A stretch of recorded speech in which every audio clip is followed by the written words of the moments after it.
All right, everyone. Hello. Let's get this stream started. It's good to be back. Let me just get my YouTube channel on my phone so I can see your guys' comments. My channel, live stream. Let's turn that down. Hello, Ozzy. How's it going? Weather today is pretty good. It's a nice rainy day. But yeah, I love the rain, so it's nice. The only thing is we're not really... It's not as cold or as icy as it was in previous years. We have kind of a warm winter this year so far. Because about this time last year, we had a little bit of snow. But we haven't had, I mean, at least in my area. I know Mount Hood has had some snow, but even then they've had some issues. They haven't had enough snow. But anyway, let's see. We got Max, we got Mark. Hello, you guys. Hello, King of Battleships. Hello, Jeffrey. Hello, TNS Rocks. Hello, who else is here? We got Mark. Well, there's two Marks here. And Chris, Ron. So hello, everybody. And did I say hello to Max? Well, hello, Max, anyway. Oh, I don't want that to fall. Mark says, looks like yummy sangers today. Yeah, I made some roast beef finger sandwiches to go along with this. I had roast beef, so I thought, why not, you know? But yeah. So let's go ahead and start brewing this up. I need to put this napkin somewhere. I'll just fold it and put it in my pocket. Maybe I can make it look like a pocket square or something. It's like a paper napkin that I'm making it look like a pocket square. How funny. Alright, let's see. Let's see. Mark says, very little people in the lower 48 have snow, too. It's warm out. Yeah, it's definitely been warmer. Charles says, hello, Alex, and all from Scotland. Awesome. Hello. Let me go ahead and start this tea here. So, I already pre-warmed it with some hot tap water, but have to pour out about half of it, so that way I can top it off with boiling water to bring up the temperature. So...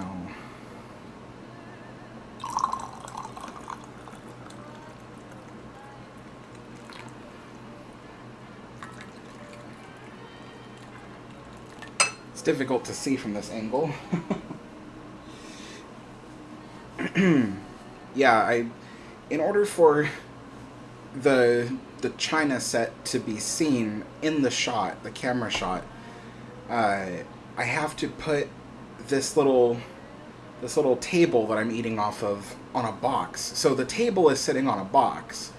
So it's ridiculously high. Like it comes up right up to the top of my chest here.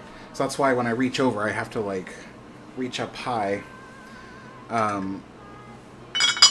Trust me, I tried all kinds of angles to get the right shot for this live stream, and this is the setup that works. So, and then that also means that I have to sit on this like little like stool for like, it's like when you put on boots and stuff, you sit on like a stool by your front door. So I have to sit on this little stool, because if I sit on anything that's taller, I'll be like out of frame. So it's ridiculous.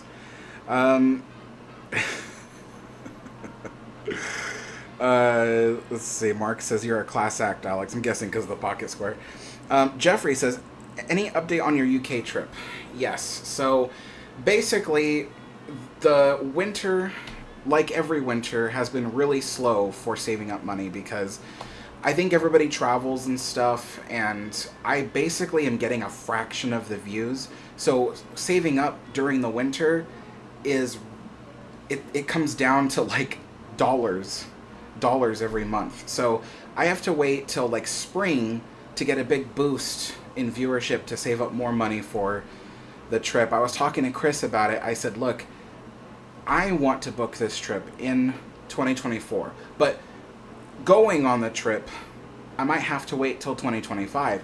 And we were looking at our itinerary, and we said, okay, so what are some of the things we have to do when we get there? And I said, well, I really want to see Notre Dame. And, and he says, me too. He said last time he was there was just before the fire, and he didn't really appreciate it. He went in there for like 15 seconds and came back out. And he says this time around, he's like, he doesn't want to make the same mistake again. He wants to see it. I looked up to see when Notre Dame reopens, December 8th, which is after the voyage we were planning to take. So I would have left Europe by the time Notre Dame opens. So we were looking at early 2025, which gives me more time to finish saving up money for the trip. And instead of doing 2 voyages, like I was planning to do a voyage to the UK and then a voyage back, instead of doing 2 voyages, the idea is I would fly there and then come back on a voyage on the Queen Mary 2, which is not something I wanted to do. I wanted to do 2 voyages, and the reason why is because I hate flying. I hate it so much. It's just a completely unpleasant experience. I'd rather spend 8 days on the ocean than to spend, 8 hours on a plane, or probably take, it's about 8 hours. 8 hours from, I don't know. But, so basically we're planning to do our trip early 2025. Taking the plane gives us a bit more flexibility, so we plan to spend 2 extra days in Europe than we originally planned. We were originally planning for 12 days. I think now we're planning for 14 days because there were things in Europe that we really wanted to see that we wouldn't have had time for if we had the 12-day schedule. So, yeah. And I convinced Chris, beyond his better judgment, that if we're taking the plane to Europe, he's got to fly up here to Portland to take the plane with me. Because I hate flying. I don't want to go alone. I told him, I said, look, a 5-hour flight to New York, that's one thing to get on the ship.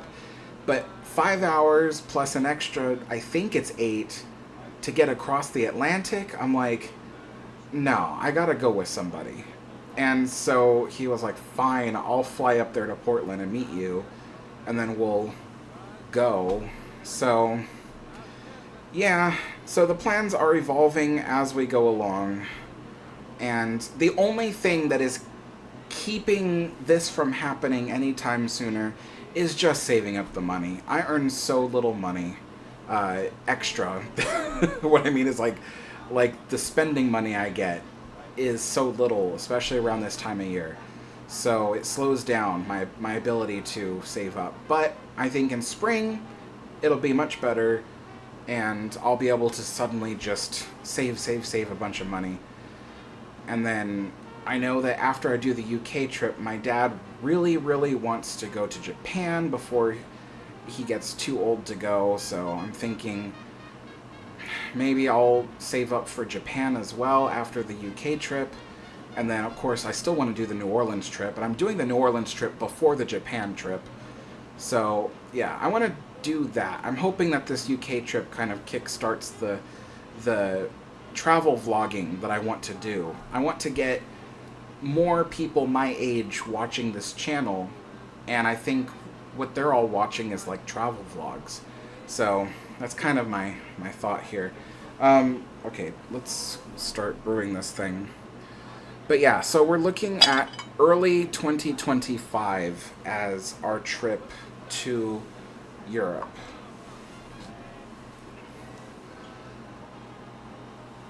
And that's mainly because we really, really want to see Notre Dame.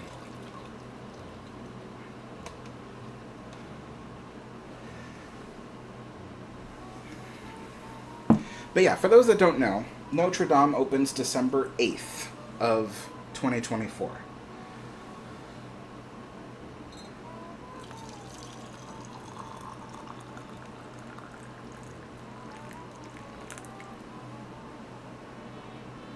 Just a little bit more. There we go. Alright, time 2:12. So I like to go for 4 minutes, so yeah, 2:16. Alright. Oh, my paper pocket square is coming out. There we go.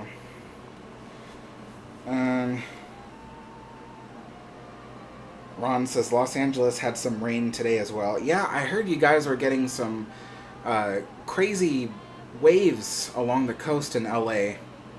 I know that my friend Steve told me that Cannon Beach, the place I vlogged like a week or two ago, it got inundated with a king tide or something like that. I think that's what they call it, king tide or king waves or something like that. It's something catastrophic. So I was like, well, good thing I went before the weather got really crazy.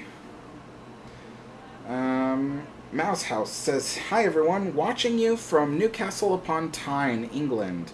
The River Tyne built some of the biggest ships, unfortunately now all gone with the decline of the shipbuilding industry. Yes, one of my favorite ships, I think actually probably my second favorite ship, RMS Mauritania, was built in, I forget the precise shipyard, but it's a shipyard. Well, not even, it wasn't even, wait, no, yeah, it was a shipyard. A shipyard in Newcastle. So, yeah, that's pretty cool. In fact, if I ever want to move to England, which I think in the future, it would be kind of cool. I'd like to live there. I might either choose York or Newcastle. So, York seems kind of cool, though, I will admit. But Newcastle seems awesome as well. Let's see. King of Battleships says, I got a book that is a picture history of Queen Mary and Queen Elizabeth by William H. Miller Jr. And in the book it says that Cunard thought about using turbo-electric drive for Queen Mary. Yes, that is one of the things they considered. It's important to note that there's a lot of things that they thought about for the Queen Mary, but when they say that, they don't mean like they were in the middle of building it. They just mean that they were considering the different options, and they did consider turbo-electric drive for Queen Mary, but what they determined was that based off of the capabilities of technology at the time, that they would be limiting the Queen Mary's ability to break records, essentially. I've gotten in many academic argument about whether or not Normandy would have ever beat Queen Mary. My take on it is that based off of the technology at the time and the limitations of, overclocking. I don't know. Overclocking is like a term that gamers use, but there's overspeed. Overspeed is something that wasn't quite was still new to turbo-electric drive at the time. So, Normandy was limited on the speed it could go. Queen Mary, had a much, what do you call it? I can't even think of the terminology. Queen Mary had a better ability to go over speed. You know what I'm saying? There are limitations to every motor and every engine and every electrical system and every steam system.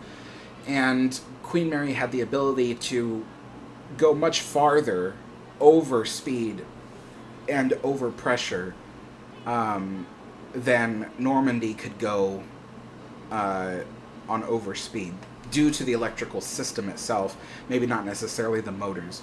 But anyway, I always get in academic arguments over that because people go, no, motors can go faster. I'm like, it's not just the motors, it's the electrical system. It's like you install a power plant, right, and a whole electric grid in a city to handle a certain load. And if you go over that load, you have a certain margin that you can go over before the whole system fails. But that margin is based off of the maximum you think you'd ever need or could handle.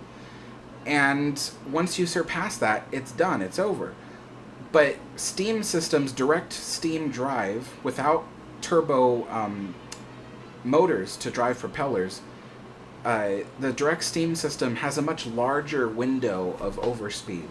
And that's my argument there, but yeah. Anyway, but yeah, they considered a lot of things for Queen Mary.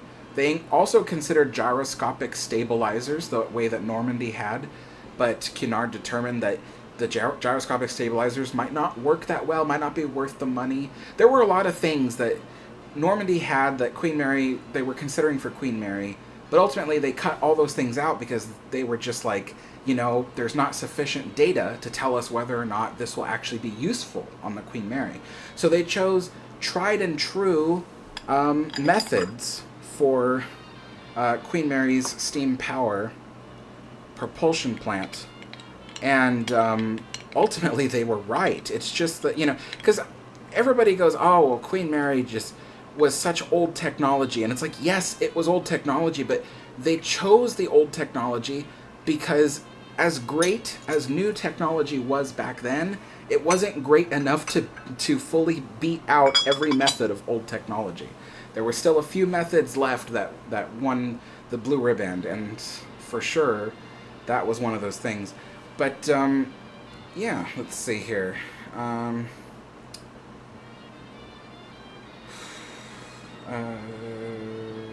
Mark Cooper says Bill Miller has wonderful books, and his docos, I think documentaries, are excellent also.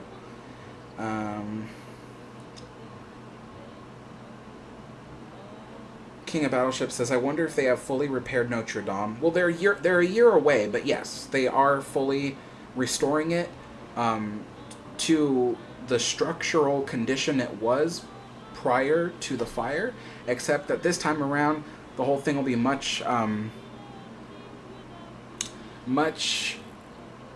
cleaner, because it was already pretty dirty and old, before the fire happened. So it's going to be very, very clean when you go in there. They say that the stone on the inside is going to be like a bright white, because that's how it was intended to look. And I've seen a few videos so far of the interiors, and yeah, it looks very clean. It almost looks brand new, but not all of it's brand new. Most of it's still original. Mouse House says Swan Hunter Wallsend was the shipyard. That's right, yeah. That's where the Mauretania is built. My second favorite ship, Mauretania. I made a video about Mauretania, for those that want to see it. Let's go ahead and pour this cup of tea. I got some little tea leaf flakes in my teacup, unfortunately, but it's not deadly. Alright, so pour a little bit of that in there. These teacups are so small. And it's weird because, like, the teacups from Mauretania, Aquitania, Lusitania were larger than this. And then the teacups from QE2 and Queen Mary 2 are larger than this. So the Queen Mary teacups are unusually small. It's just strange. Alright, so do that. Like 1.5 spoons of sugar.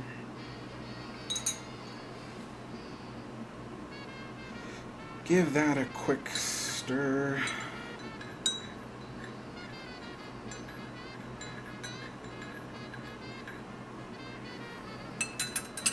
And then I usually put milk at the end.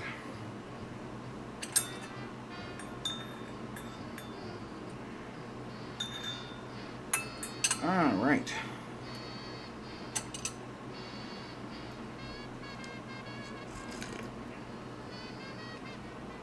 Oh yeah, that is some good tea. All right. What are we talking about? Mark says, old technology that worked. Lachlan says, when is the next tea time? Oh, I don't know. I've been so busy. So, probably next week. Either Friday or Saturday. Most likely Saturday. of next week. Yeah. I usually do some kind of live stream. So even if it isn't tea time, I might do something else, like, play Disneyland Railroad, or play the Titanic Honor and Glory thing. So, but I usually do some kind of live stream. But yeah, these afternoon teas, they end up costing a lot of money to do, because I have to get all the stuff that goes with them.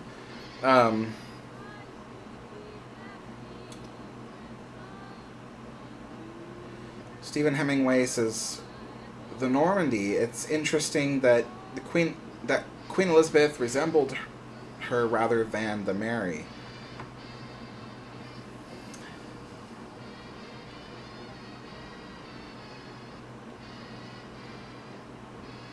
Now, I see more resemblance between the Queen Mary and Queen Elizabeth than I do Normandy and Queen Elizabeth. I think that what's throwing you off is, one, Normandy didn't have a well deck like Queen Mary did. Two, the really tall forward superstructure look. Queen Mary had a very stepped superstructure look, but Queen Elizabeth had a bit taller of a look due to the way that they shaped the sun deck and rose it a few feet higher than Queen Mary had. It just has more of a flat face kind of look. And then of course the streamlined upper decks that have much less equipment that's prominently sticking out on top of the ship. That's probably what's kind of throwing you off, but there are a lot more similarities to the way Queen Elizabeth looked than, and Queen Mary than with Normandy. And, like, one of those things is look at the sterns of the ship. The way that Queen Elizabeth's stern kind of steps down as it goes back matches Queen Mary very closely. And then there's also the cruiser stern that both Queen Mary and Queen Elizabeth share, whereas Normandy doesn't have a cruiser stern. It has a fantail, or had a fantail stern. It looks very different. Normandy also looked unusually wide for a ship.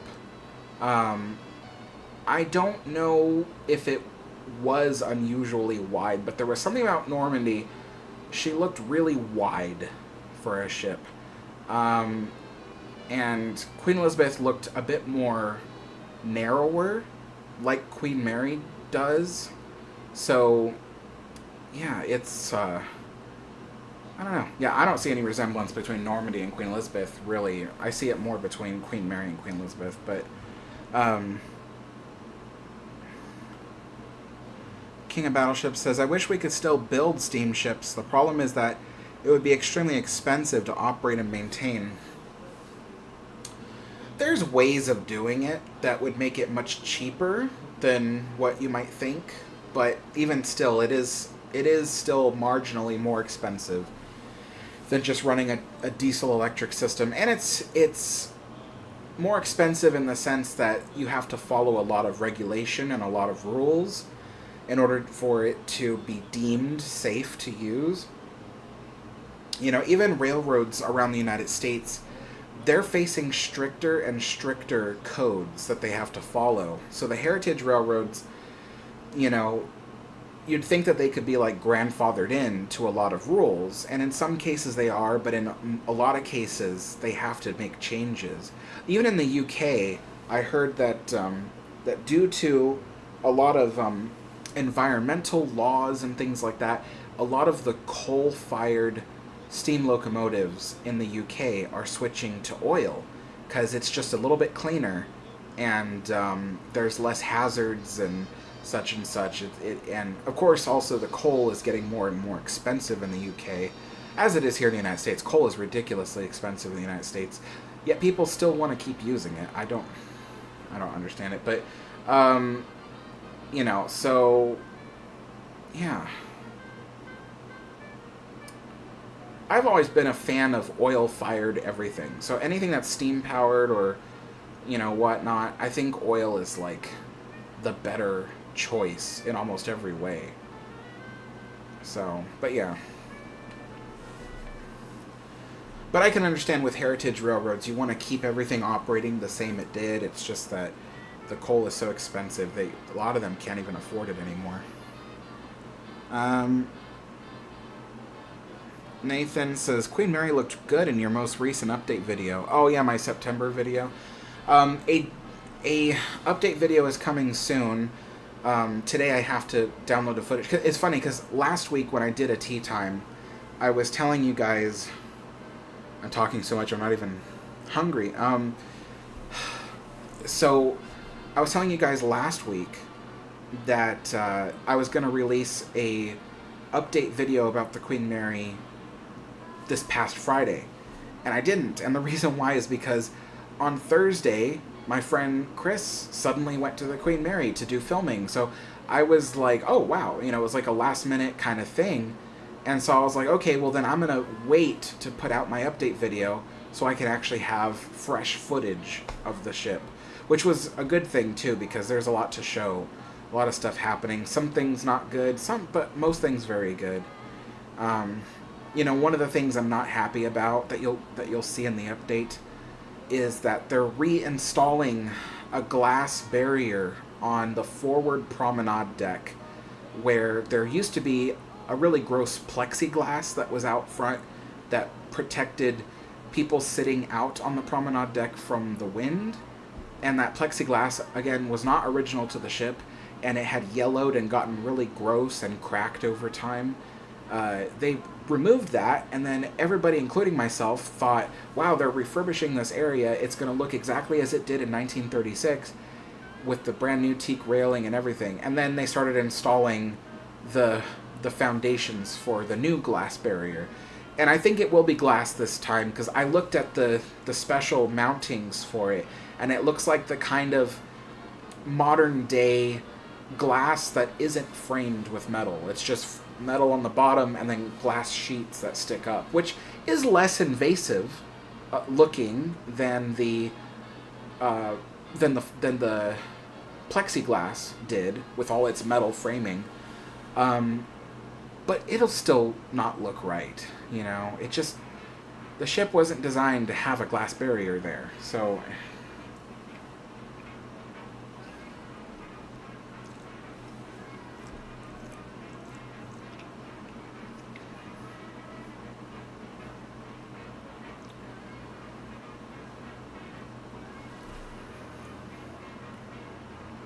Mark says, perhaps Queen Mary needed smaller teacups to properly roll the milk out of the tea. Yeah, right? Armis Lusitania says, would you go on a cruise ship? There'd be very little reason for me to do that. I'm not a cruise kind of person. It doesn't appeal to me. So I don't think so, but then again, I've done a lot of things that I previously thought I would have never done in my life, so I don't know. Who knows? But I don't think I would do it voluntarily. I wouldn't just be like, oh, I'm going to pay to go on a cruise. I wouldn't do that.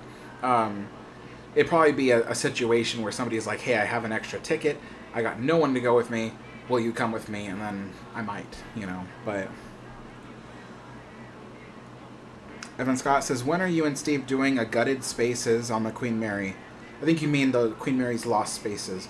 So I talked with him about it, and we both determined that we're done. We've covered it all the stuff that we could cover in our Queen Mary's Lost Places series. We've covered it.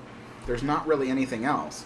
If there is stuff, it's stuff we certainly don't have photographs of, that we can't show you anything. So we're calling it done, because when you really think about it, all the episodes we did, we covered the whole ship essentially. So yeah, those are done. But Evan says, never did the sports deck. I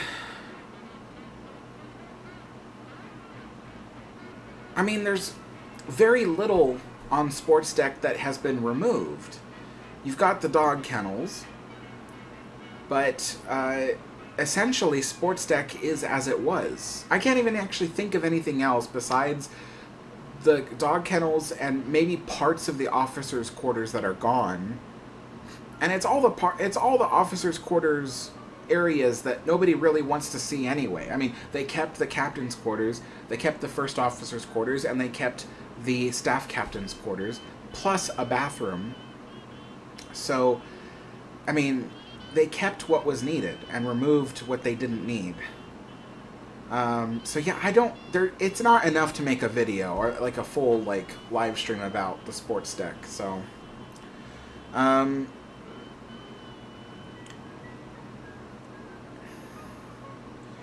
History with Candace says, okay, so hopefully with enough complaints they'll stop putting glass over there. It's already too late. I mean, they already bought the stuff. You know, it's like if you buy furniture and it's on its way, you know, are you really going to try to return it after enough people have complained? It's like, not really. You know, they already bought the glass system. It's already being installed. They're going to let it finish being installed, so...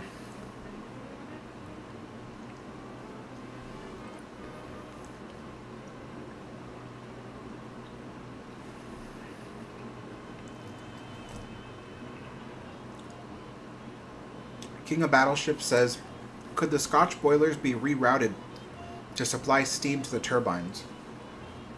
The Scotch boilers did supply steam to the forward turbo generator room, but they could not be rerouted to supply steam to the main engines. The main engines required more powerful steam to run them.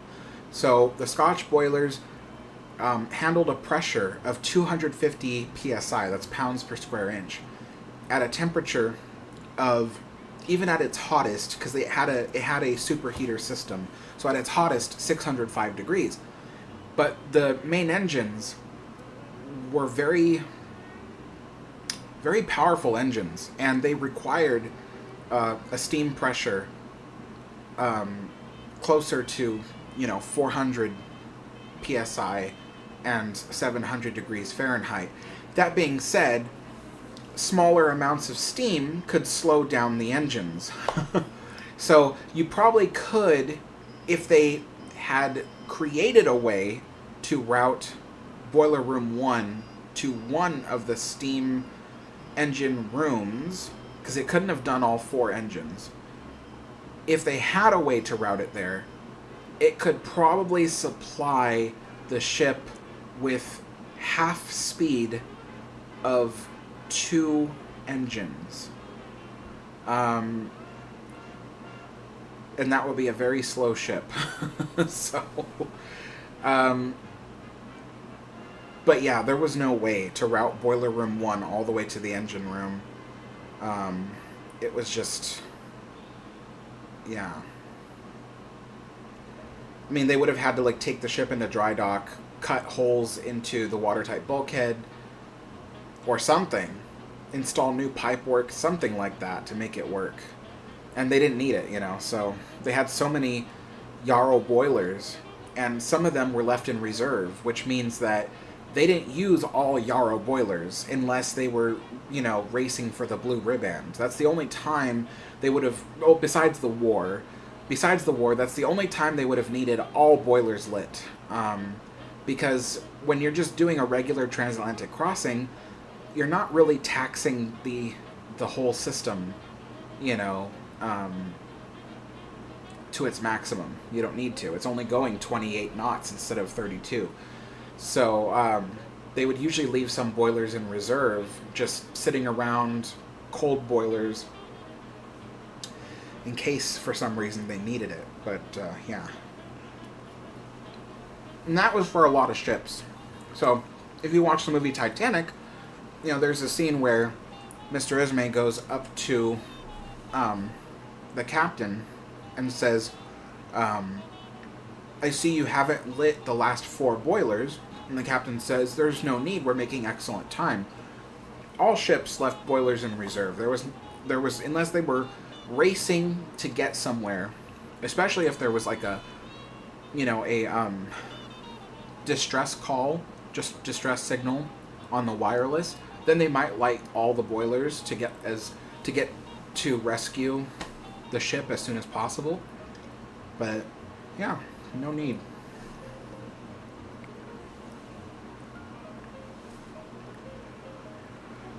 Russell Cooper says, could an ocean liner dock in Greenland?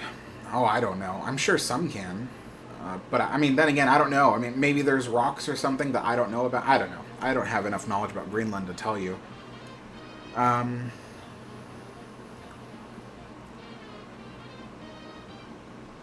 Armis Lusitania says, how did the lifeboats get launched on Queen Mary?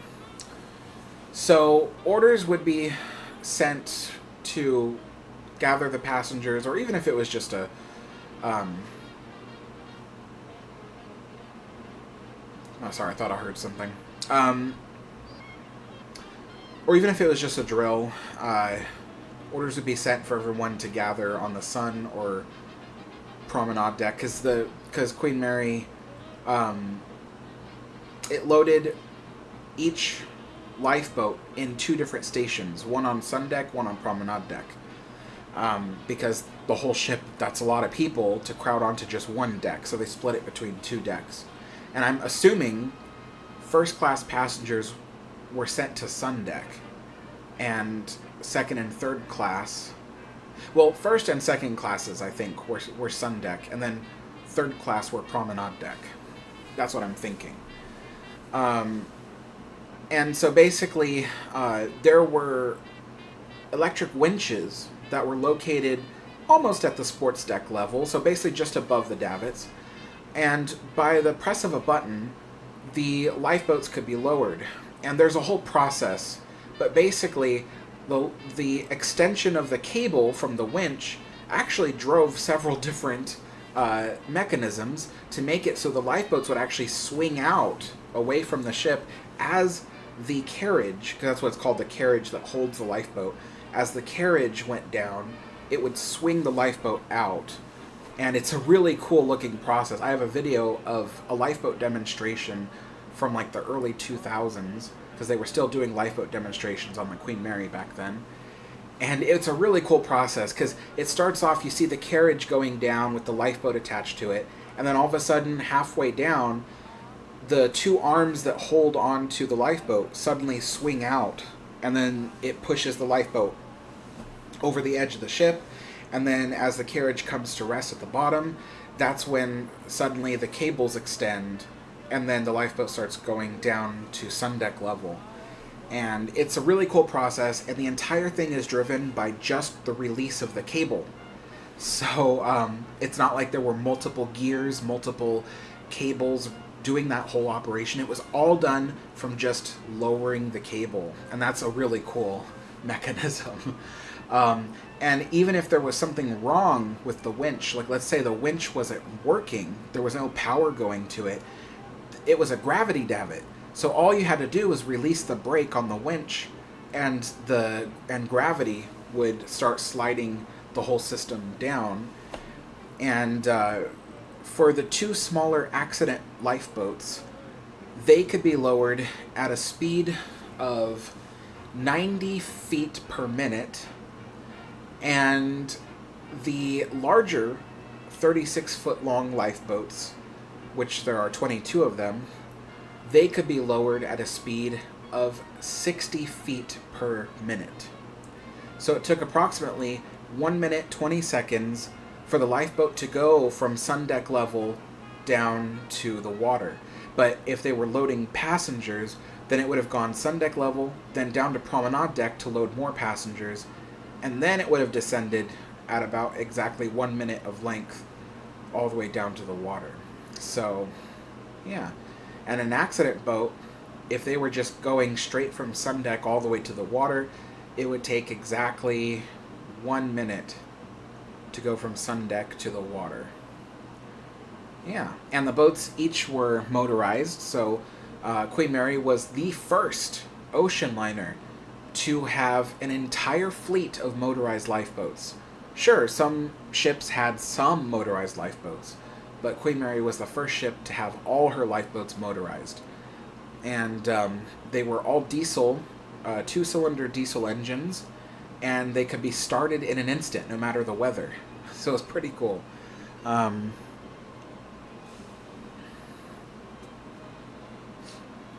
Sadiq Khan says, may I ask, where do you get the information about ships from? Absolutely. Oh, by the way, folks, if it doesn't look like I'm eating, it's because I'm like doing so much talking that I actually don't have an appetite at the moment. So let me just drink some tea. And I'll show you some of my favorite books. Let me go get them real quick. They're right over here because I was using them earlier today.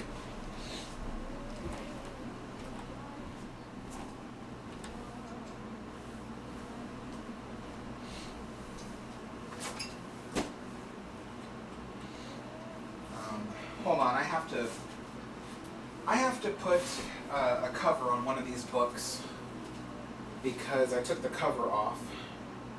And of course, I want you guys to see what book it is.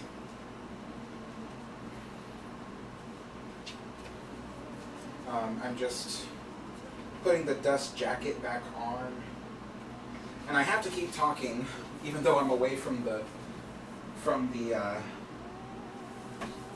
what do you call it? The camera. Because I have music playing in the background, and I could get a copyright claim from that. So I'll pray I don't drop these books, because they are not cheap.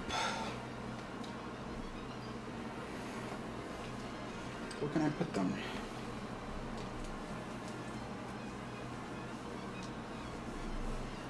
Alright, so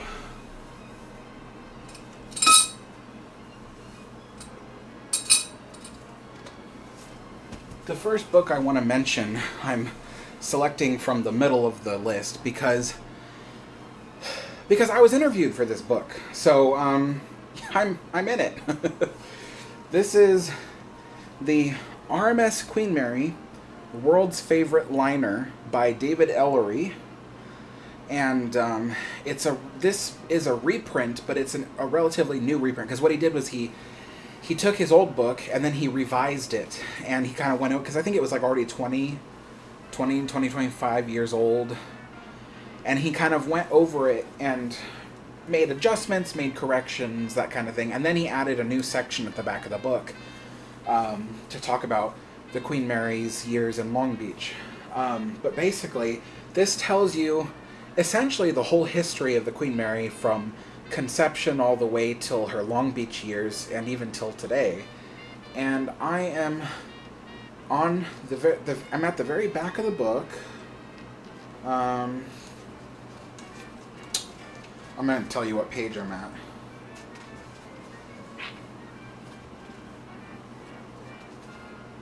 Okay. Where is it? Here we go.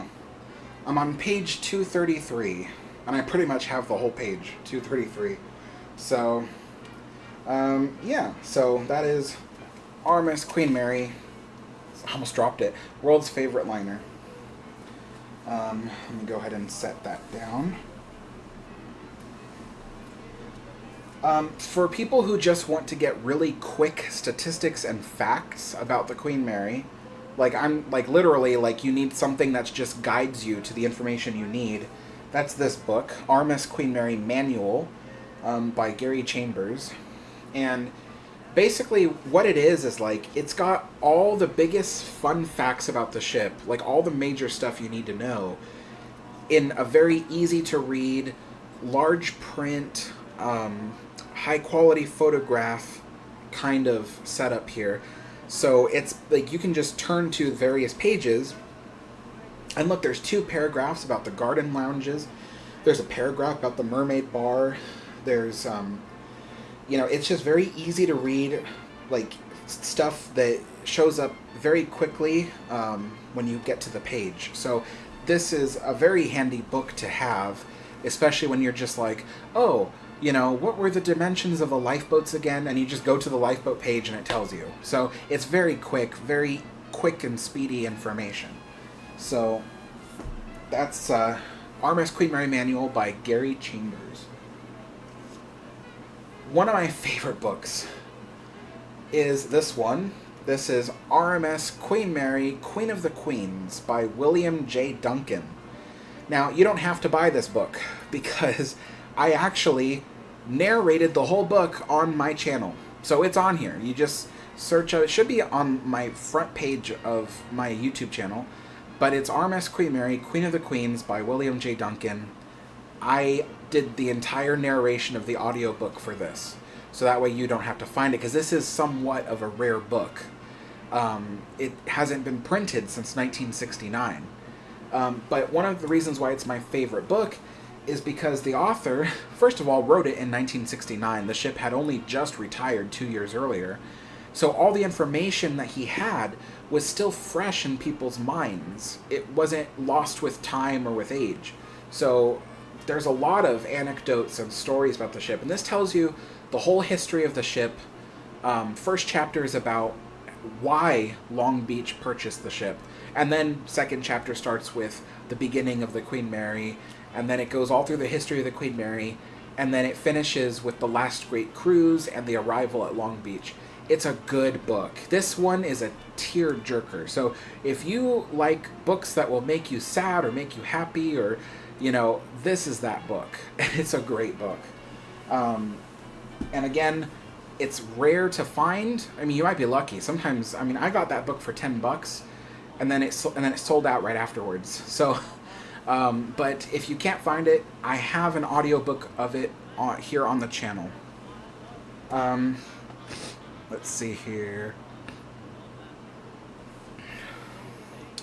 Sadiq, so I love that you're here on the channel, but please, let's not talk about politics. This is all about ocean liners. This is all about trains, steam power, history, all that kind of stuff.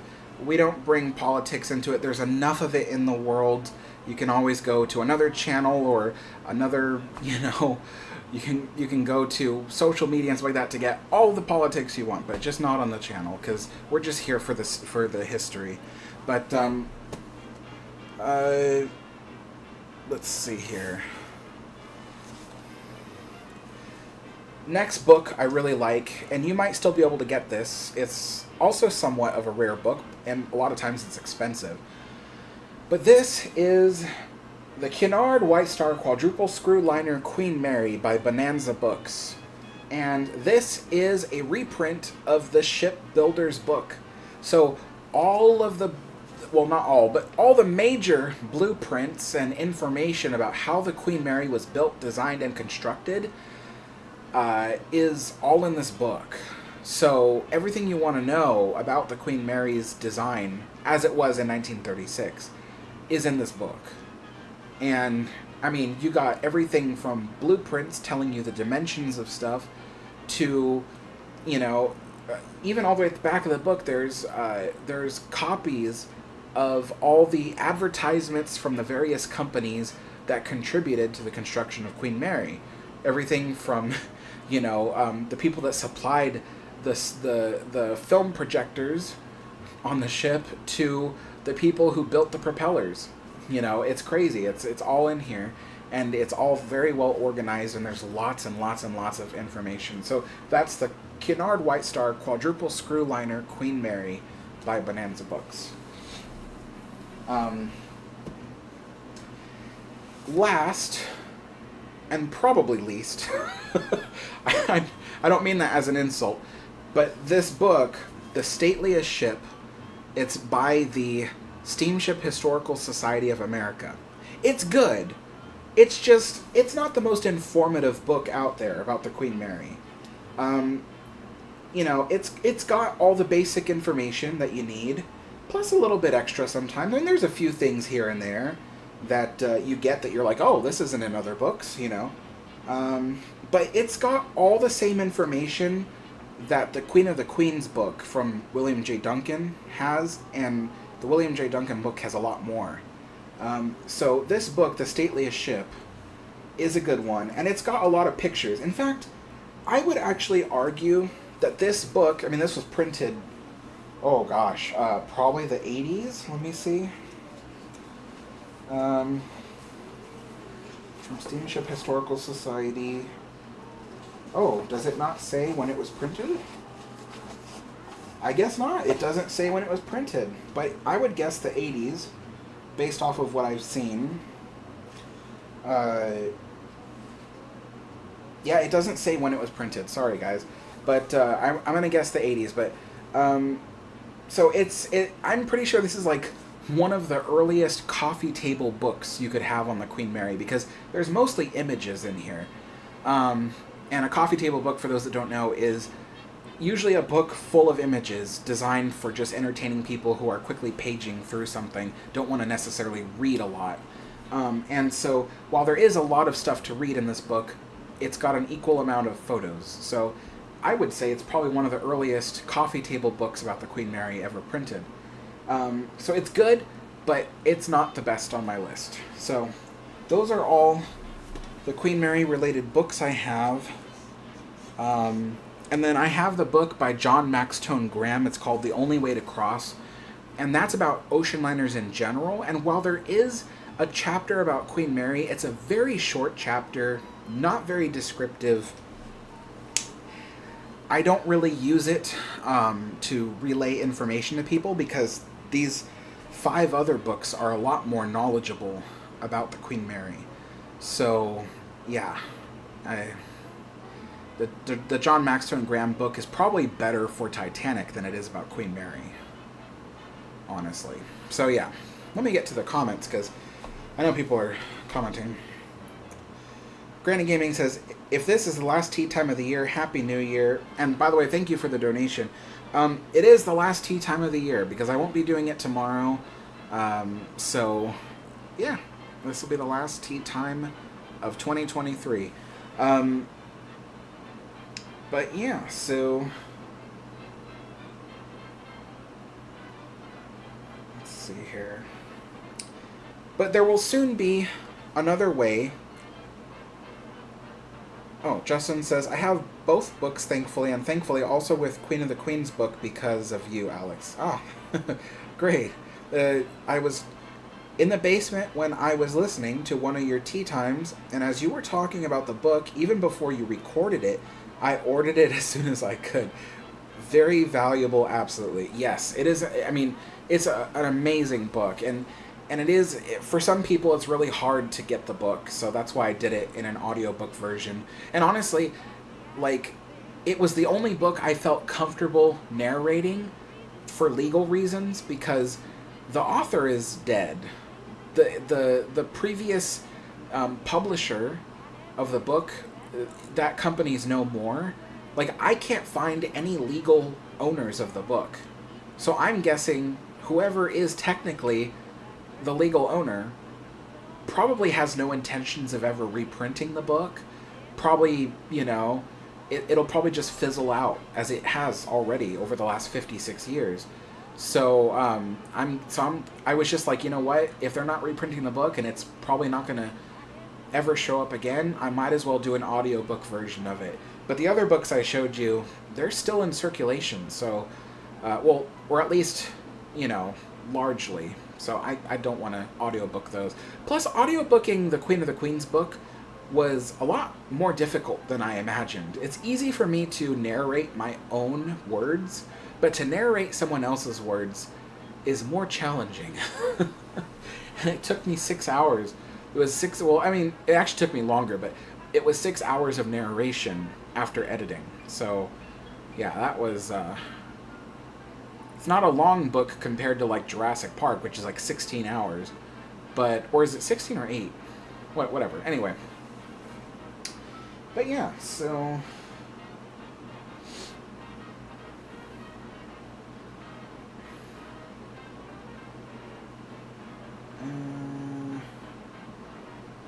NCC says, I booked another Cunard voyage, this time Queen Elizabeth to Alaska. I wonder how it will compare to QM2.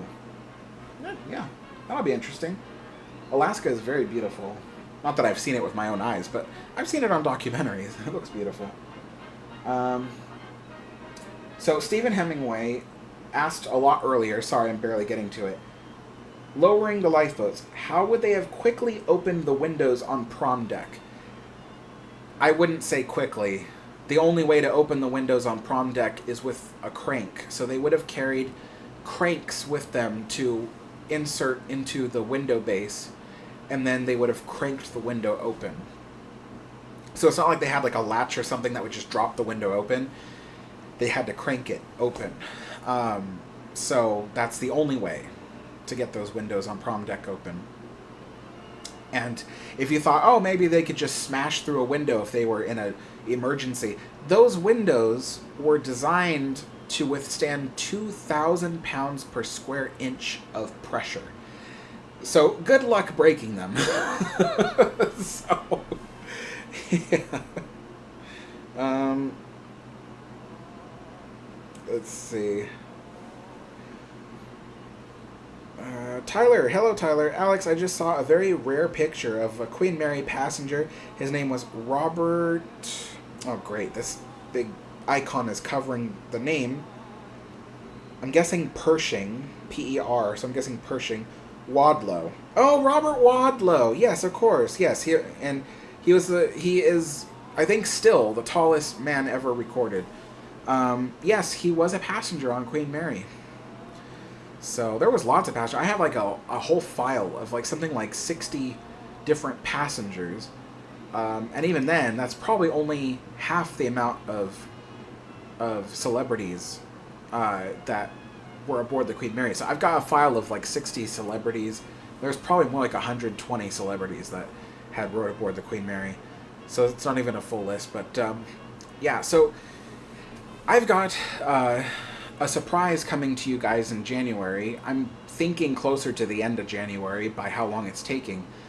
But the surprise is basically a much easier way for you guys to learn about the Queen Mary than to buy all these books. Because, let's see, I think between my 6 books that contain information about Queen Mary, I probably spent closer to $300. I'm not kidding. For those 6 books that feature Queen Mary in them. Well, no, actually, you know what? One of them was a gift. Well, okay, no, 2 of them were technically gifts. So I didn't actually pay for them, but the price, if I were to add up the prices of all 6 books, it's probably closer to $300. So, and each book has a little bit of information about the Queen Mary. So it's kind of like you need all 6 books, well, 5 at least. You need all 5 of these books that I showed you to really get a well-rounded understanding of the Queen Mary. And so it occurred to me, I'm like, there's a way to provide people with all the information that they could possibly want about the Queen Mary without them having to pay for it.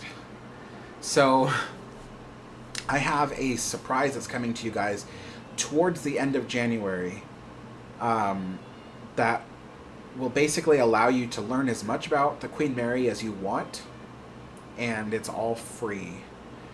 And it's going to be really cool. There's lots of photographs, lots and lots of high quality photographs that we've been putting into it. So it's been me and a team that's been working on it. It was my idea to start with, but I have 3 other folks that have been contributing to it in their own ways. We got Shiloh from Henry Hall fan, who's been basically the number 2 guy. He's been there just, working on all kinds of stuff. And then we got, Steve Oblonsky from the Blue Riband channel. He's been, helping out a little bit, mainly vocally, like verbally. He tells me where to find information if I can't find it myself. And then we got another guy, Carl, who he's often watching my videos. Sometimes he comments on the live streams. Carl has been helping out too. He's doing some of the historical research on the ship. So between the 4 of us, we've been coming up with a great way for everybody to learn all this information for free. And it is a lot of information. I showed my friend Chris, because I said, it's not finished yet, but let me show it to you. And he was like, okay. So he looked, and he's not as big a Queen Mary fan as I am. Like, he likes the Queen Mary, but he's not like a fan. So he thought, oh, well, what am I going to do with information about the Queen Mary? Like, what am I possibly going to do with it? But as he was looking through it, he was like, there's so much information here, and it is applicable not just to the Queen Mary, but into history and engineering and interior design in general.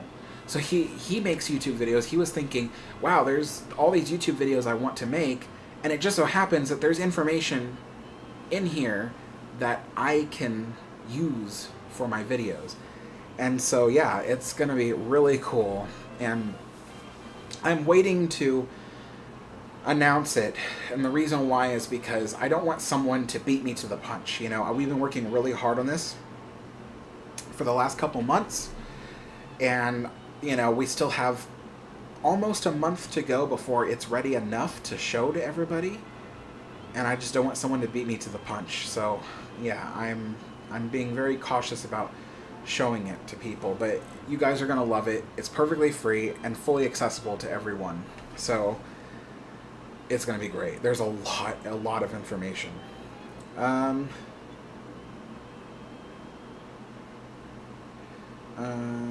Chris says, "Hey Alex, fun fact, whenever the Iowa class battleships whenever they used the main guns, they had to lower the bridge windows." Oh, I'm guessing because the blast would break the windows. That's pretty cool.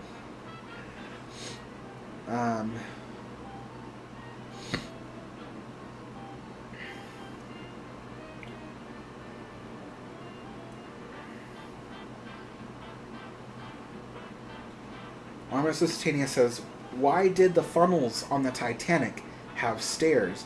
Would it be too hot for people to climb?" No, not necessarily. Because the funnels were not blistering hot. I mean, sure, they were quite warm, but, well, okay, no, Titanic is a bit different. But no, still, the ladder, because it wasn't stairs, it was a ladder. The ladder was located like 2 or 3 feet away from the funnel. So the heat doesn't transfer quite the same. It's the same reason why, you can buy a frying pan and have it at full blast, full heat, and yet you can still touch the handle, and it's a metal handle. It's because of the way it's designed allows for the heat to dissipate before it reaches the end of the handle. And so it's the same thing with the ladder on the funnels of Titanic and Queen Mary and other ships, is that it's designed in such a way that the heat dissipates largely before it even reaches the rungs of the ladder. So you can climb it without being burned. Yeah.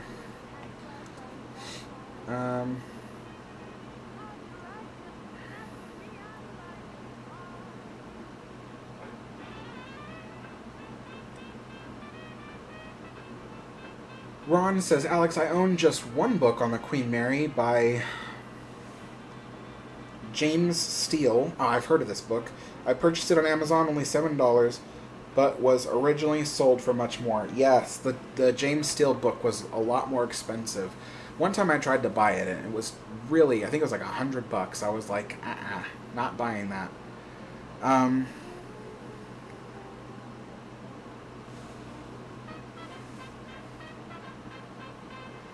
King of Battleships says, "Does the Queen Mary still have the airlocks for the boiler rooms?" They're there, yes, but they've been largely altered. So some of the airlocks have been cut up, some of them have been removed, some of them have stayed. They're in various states of disassembly. So the airlocks are still there, yes, but there's no way they could be functional now. Especially since the boiler rooms themselves have large holes cut into them. You wouldn't be able to maintain the pressure. But, yeah.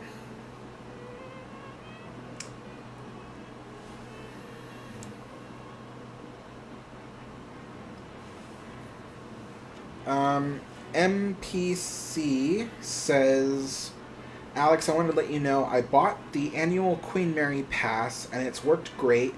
Sometimes just popping in to take in the majestic ship and have a cocktail in the historic bar and grill." Awesome. Yeah, my friend Chris, who goes there to film for me on occasion, I paid for his annual pass to the Queen Mary. For one thing, he's doing all the filming for me, so I wanted to do something that helped to make up for it. But the other thing, too, is that when you purchase the annual pass, 100% of that money goes towards the Queen Mary's restoration. So I would highly encourage anybody who wants an annual pass to the Queen Mary, or even if you just want to support the ship with $150, buy the annual pass, because that will go directly to the Queen Mary and will help the ship's restoration.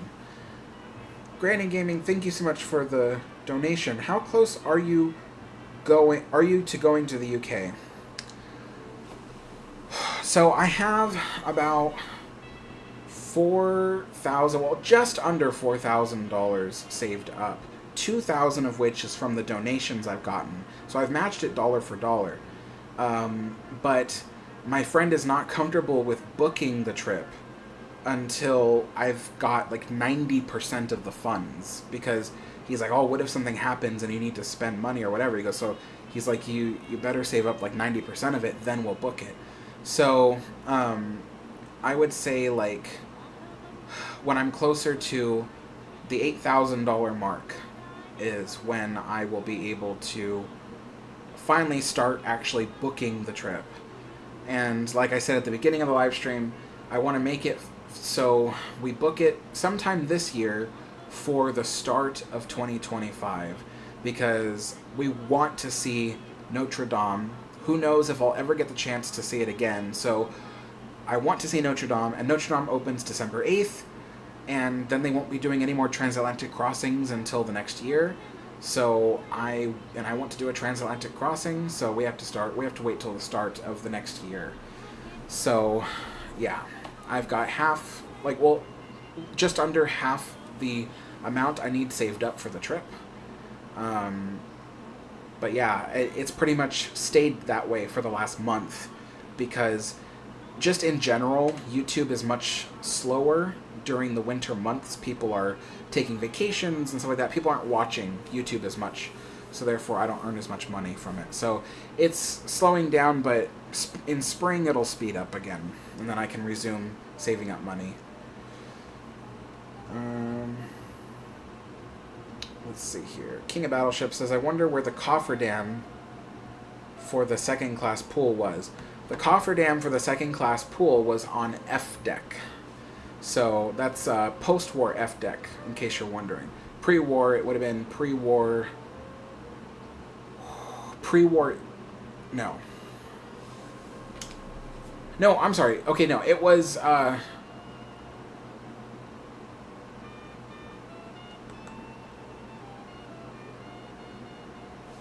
the pre-war and post-war thing confuses me.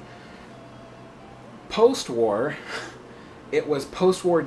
The pool was post-war D deck. The pool tank was post-war E deck. Sorry about that. So, pool access, E deck. Oh, no, pool access, D deck. Pool tank was E deck. And in case you're still confused, there are plenty of cutaway diagrams of the ship available online for free. And so you can look at that and you can see the level that it was at. Granny Gaming says, what tea and snack is it this time? So I was having a roast beef sandwich, which is now completely dry because it's been sitting for like 2 hours. Or no, just an hour. Oh, wow. I have Scottish shortbread, and I've got chocolate-covered tea biscuits, and then I've got Earl Grey tea. And like I said, I originally was really hungry when I started the tea time stream, but I'm talking so much now that I don't feel hungry anymore, so... See you later, RMS Lusitania.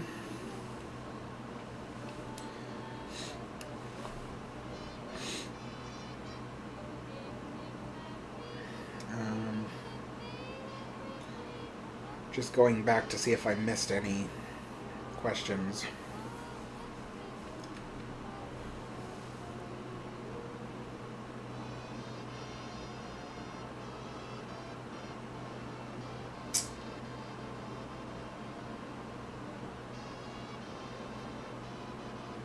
So FIFA says, hello Alex, you've taught me everything I know about ships. Thank you, buddy. You're welcome. Although I myself don't know everything about ships, so I'm not sure how much help I was, but... Alright, so...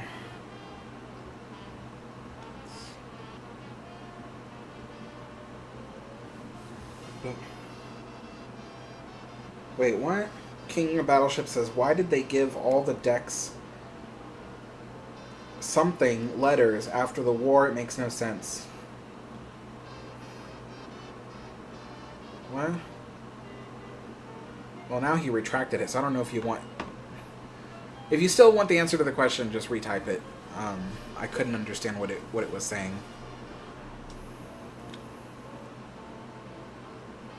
Granny Gaming says, how do deck letters work on ocean liners? I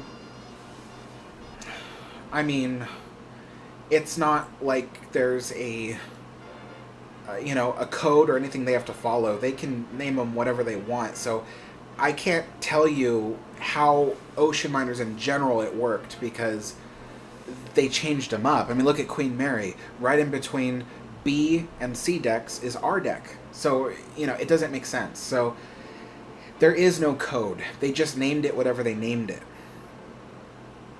So, yeah.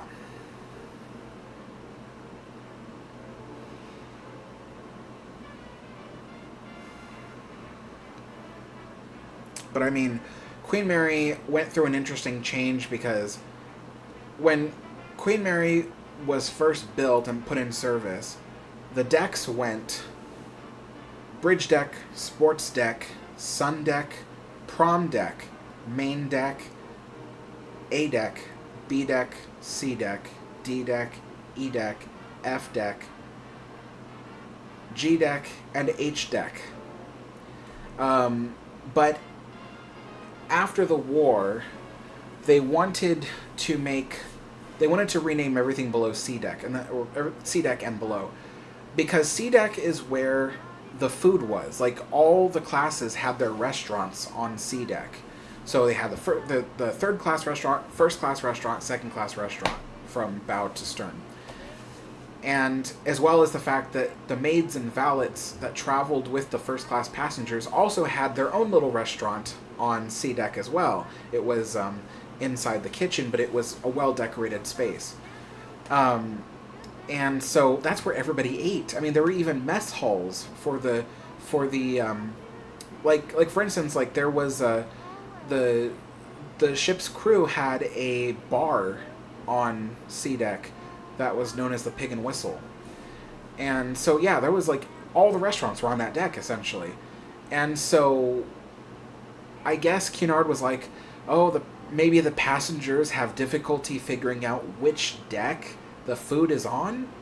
So they thought, let's rename C deck to R deck to represent restaurant. So the restaurant deck, R deck.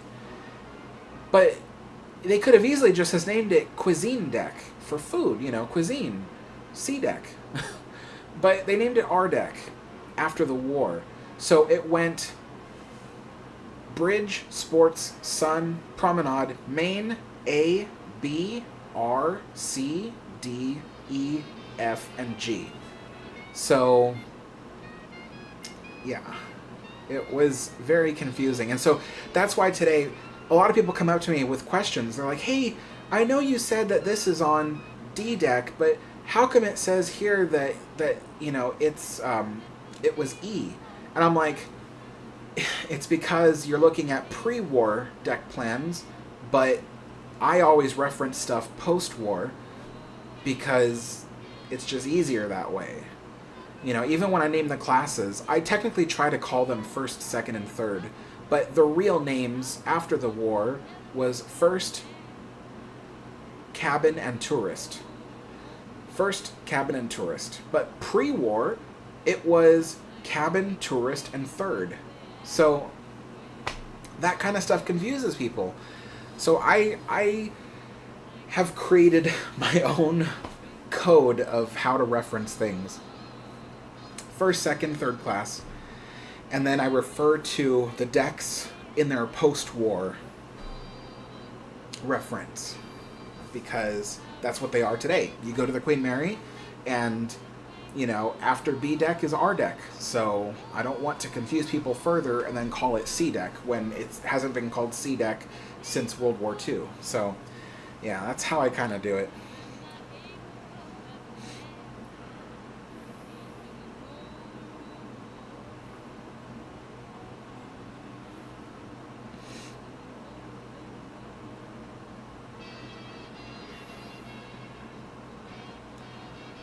I don't know if people heard my explanation, but because I'm reading your guys' comments while I was talking. But yes, the R deck was the reference for restaurant deck. That's why they renamed it. But like I said, I don't know why. They could have easily just called it cuisine deck for C deck. You know, like they didn't have to rename all the decks. They could have just called it cuisine deck. And people would have known, oh, that's where all the food is, the cuisine. But they called it R deck for restaurant deck. So, and it makes sense. Like I said, that's where all the restaurants were. You had the mess hall for the stewards. You had the third class restaurant, first class restaurant, the maids and valets restaurant, the second class restaurant, and then you had the crew bar called the Pig and Whistle, all on the same deck. So that's where all the restaurants were, essentially. I mean, sure, there was Veranda. Veranda was an a la carte restaurant, but it was only available to the most elite first class passengers, so it wasn't technically part of the ship's main offerings. So, yeah. Granite Gaming says, did the RMS Olympic in Mauritania get deck letter changes after the war? I don't think so.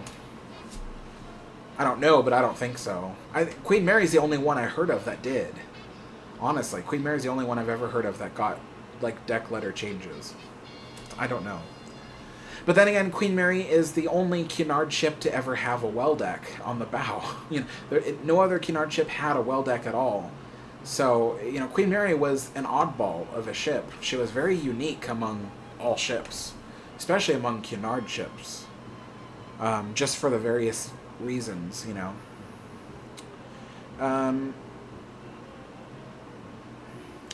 King of Battleships says, I wonder how much original D, E, F, and G decks is today, like how much is left. Not much. Basically, C deck and below has been completely altered. Just completely. I mean, there is very little left that is original from C deck and below.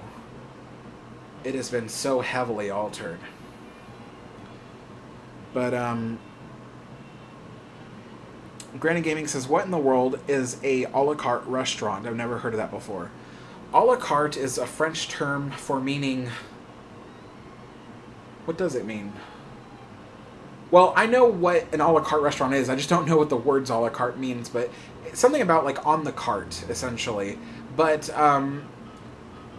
basically, an a la carte restaurant is, instead of paying for a multiple course meal, like all restaurants on our deck were, you instead pay for the individual plates. So when you go to a restaurant today, and let's say it's an Italian place, and you're like, oh, I'm not going to have a, what do they call it? An appetizer. So you go there, you're like, oh, I'm not going to have an appetizer. I just want the spaghetti, right?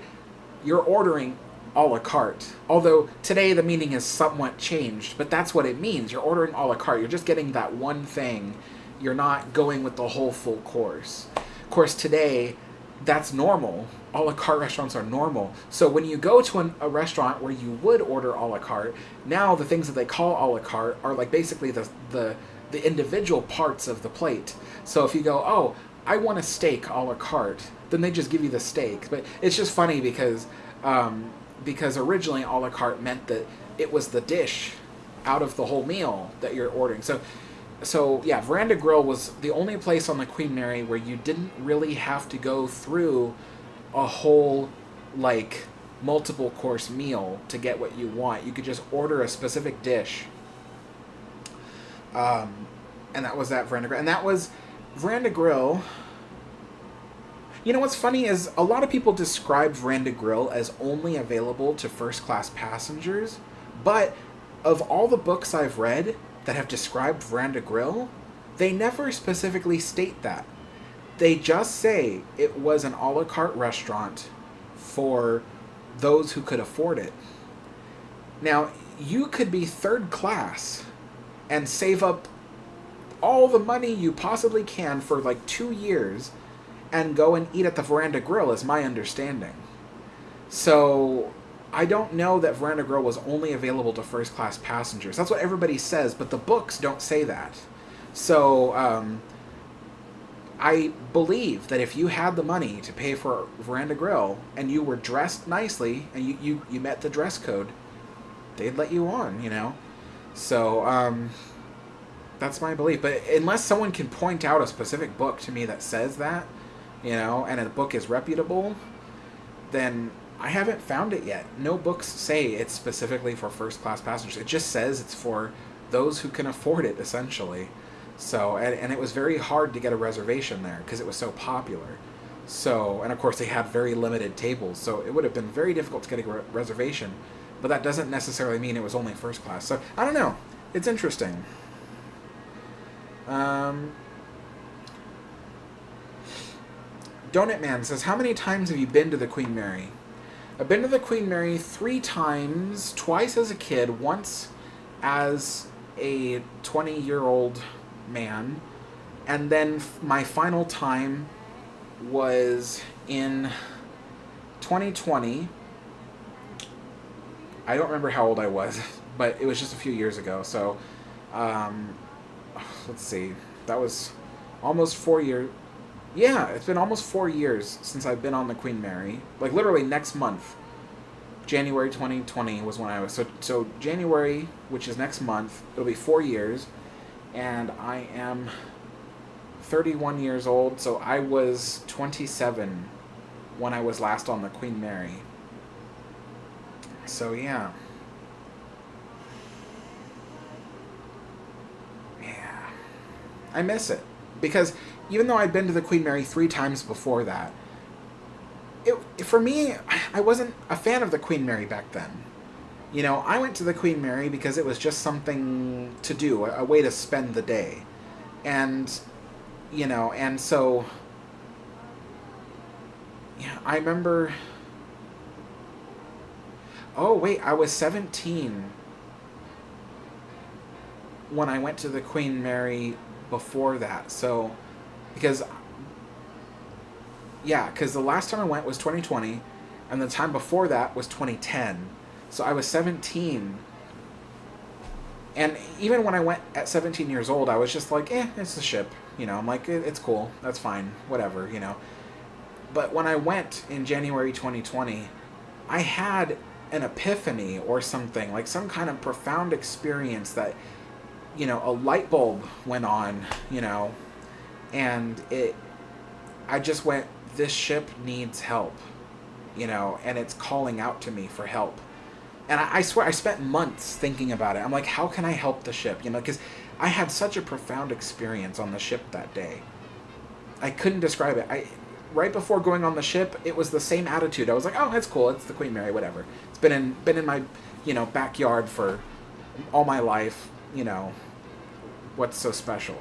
But as soon as I stepped on board that day, I was overwhelmed with this emotion, this feeling like the ship needs help. Somebody needs to help it. And it wasn't just that the ship was looking, tattered and worn, because it was, but it was just weird. It was probably the closest thing I've ever had to some kind of divine intervention. It was really weird. It was just like the ship was like calling out to me. It was so strange. And ever since then, I was just kind of like, okay, how can I help the ship? And for almost a year, I didn't know how to help the Queen Mary because I was like, I do Disneyland videos. I'm like, none of my subscribers are going to want to see videos about Queen Mary. But then the longer I spent on it, the more I was kind of like, I don't know, they might. There is some Walt Disney connection to the Queen Mary. So I started with making videos about the connection between Walt Disney and the Queen Mary. And then I just went full-on Queen Mary because I got tired of doing Disney content.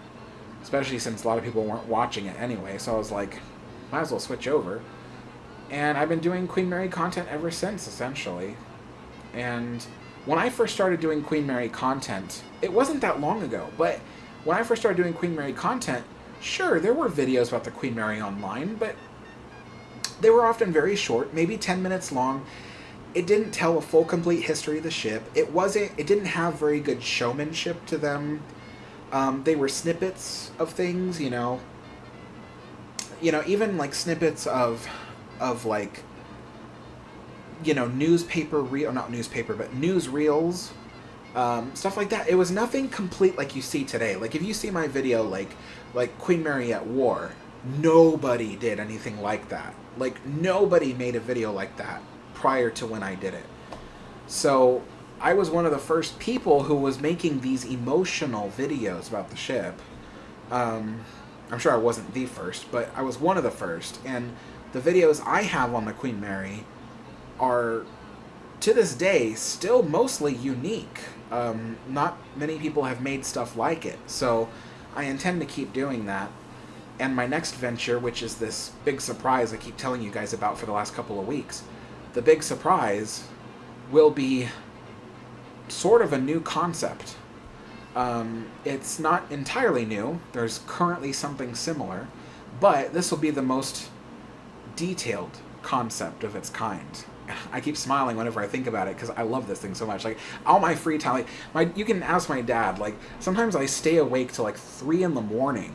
because I'm working on this project. Like I'm just like, I love it so much. It takes up all my time, and even after the live stream, I'm probably going to start working on it again to, you know, to keep getting it more and more complete. But it's so fun, and I hope you guys enjoy it. So, yeah, let me get back to the thing.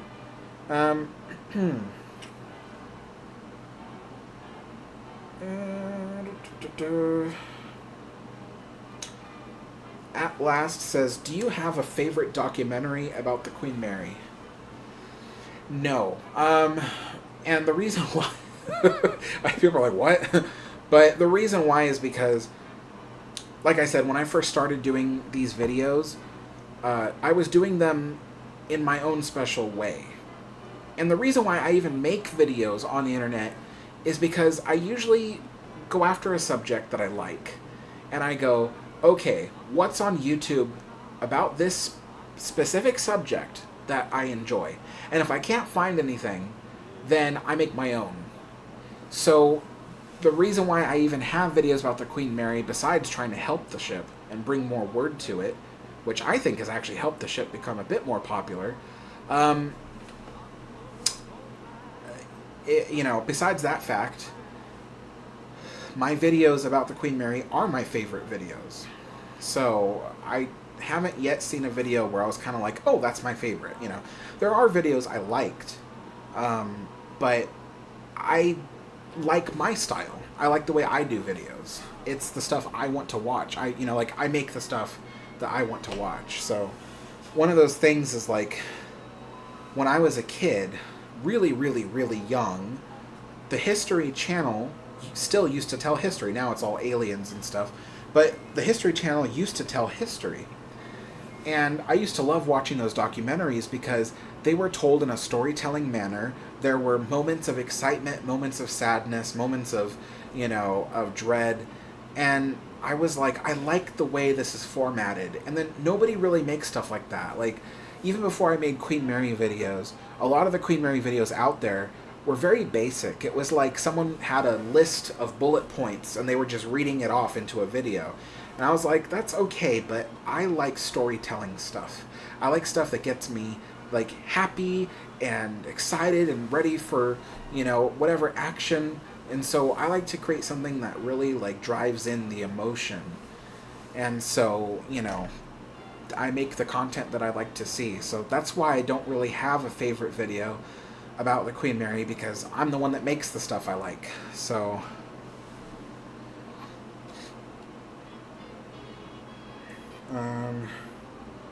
Doc says, hi Alex, Happy New Year from your friend on the other coast. I loved your beach video the other day. It was wonderful. Big New Year's Eve plans? Do you cook on Christmas? So yeah, I cook on Thanksgiving and Christmas.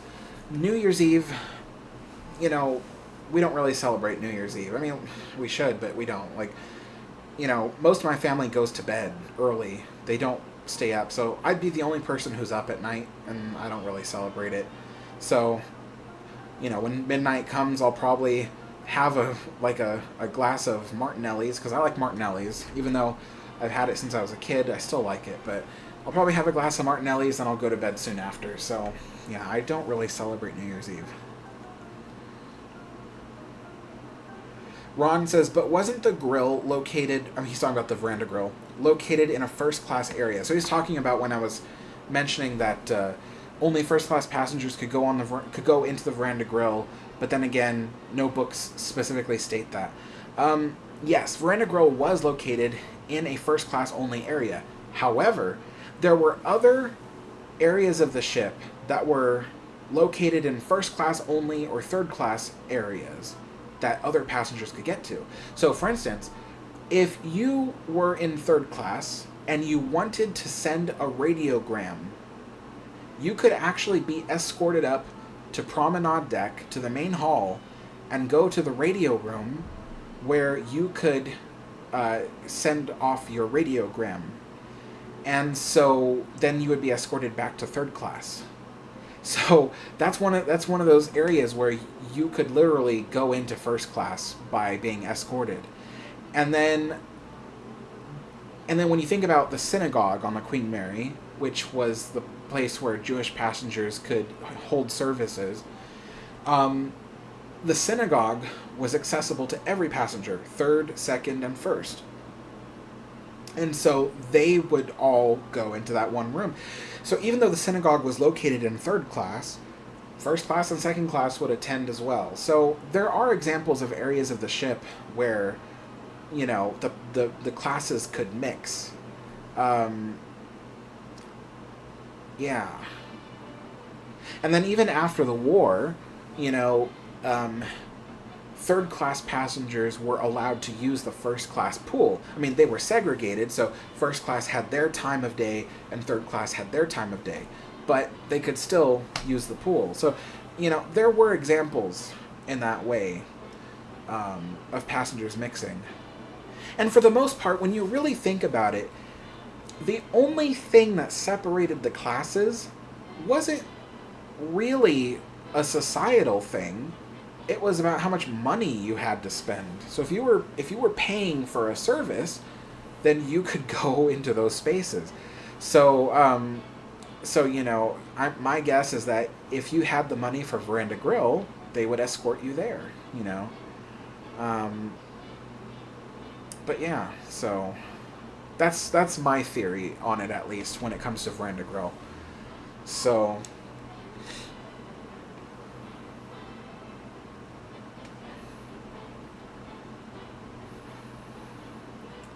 Justin says, is there a continuing effort to get her registered as a National Historic Landmark, in addition to the Register of Historic Places, and she could be a UNESCO World Heritage Site? And could she be a UNESCO World Heritage Site as she should be? So,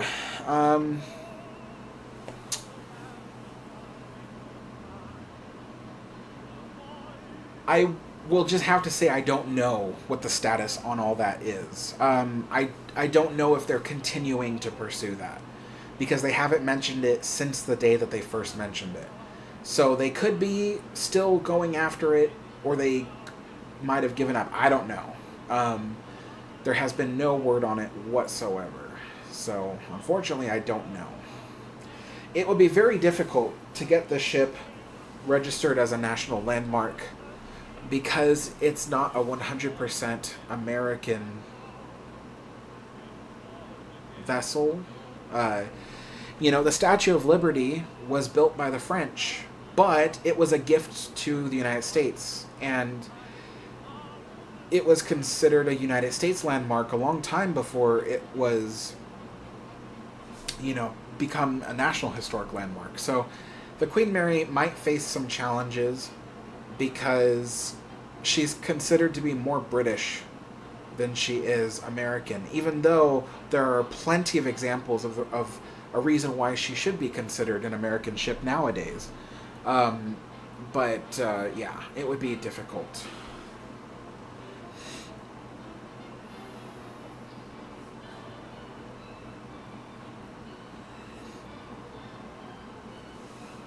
Granny Gaming says, do ship simulators exist? Absolutely. I mean, number one on your list, you should download it, is the Titanic Honor and Glory Demo 401.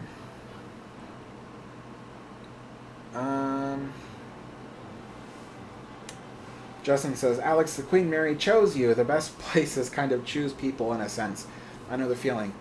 Yeah, that's the only way I can describe it. Is like, because you talk to anybody who spends enough time on the Queen Mary, they will tell you there is something more going on with that ship. That it's like the ship really does have a personality. I mean, I didn't tell you guys this, but so you guys know that whenever I send Chris to the Queen Mary to do filming, we end up seeing something paranormal happen.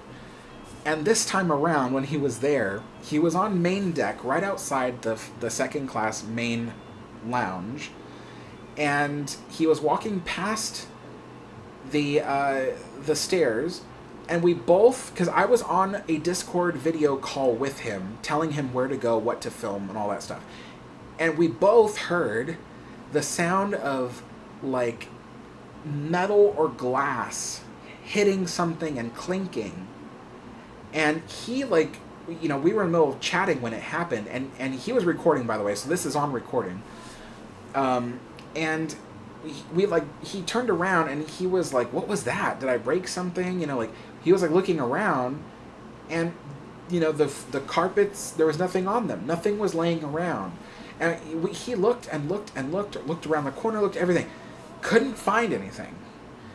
And I told him, I was like, that sounds like clinking glass. And he thinks it sounded more like a coin hitting something. But to me it sounded like clinking glass, like hard clinking, like as if like a piece of broken glass had fallen. And I told him, I said, you know, Chris, right where you were standing used to be the second class cocktail bar before World War II. I was like, so there was a second class cocktail bar there. Right in the spot where we heard the clinking. And, you know, so I told him, I was like, we both, like, he is convinced that was some kind of paranormal experience. Although he thinks it was a paranormal physical experience. He thinks something fell. And it just so happened that it fell. That sound happened right, apparently, as I was saying, you never know what you'll find on the Queen Mary. Or something like that. I said something like that. And that's when it happened. And he was like, dude, you were just saying that right as that happened. And I was like, was I? He's like, yeah. So I got to download the footage today, and I'll review it. But yeah, we find, every time he goes there, every time I send him there, we have like some kind of paranormal experience. So the ship is alive. I am convinced without a doubt that, yes, the ship is haunted. No, not by Jackie and by the other demonic spirits or whatever. It's haunted by just regular passengers, you know, like, but still, I'm convinced it's haunted. I'm like, eh. Yeah, so, awesome. Let's see,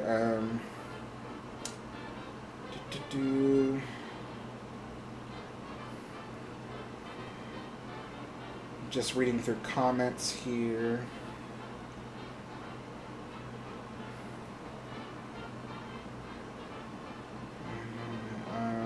At Last, I think that's what, yeah, I think At Last is the name. What years were the most successful for the Queen Mary? Was it the 1950s? You know, a lot of people would say yes. A lot of people would say that from 1947 to like 1958 was Queen Mary's best years. That was when she was the most popular, you know, and that was Queen Elizabeth's best years too. So yeah, I would have to agree that 1947 to 1958 was the best years of the Queen Mary. And then after that, there was a decline. And the 1930s were good years. It's just that the 1930s, you know, you could see the effects of an impending war about to happen. So there were a lot of people fleeing Europe in the years prior to World War II. So a lot of the passengers were there not to happily travel, but to move and to find a new home and to, you know, to escape, you know, economic situations and stuff like that. So yeah, I would say the happiest times were between 1947 and 1958. Yeah.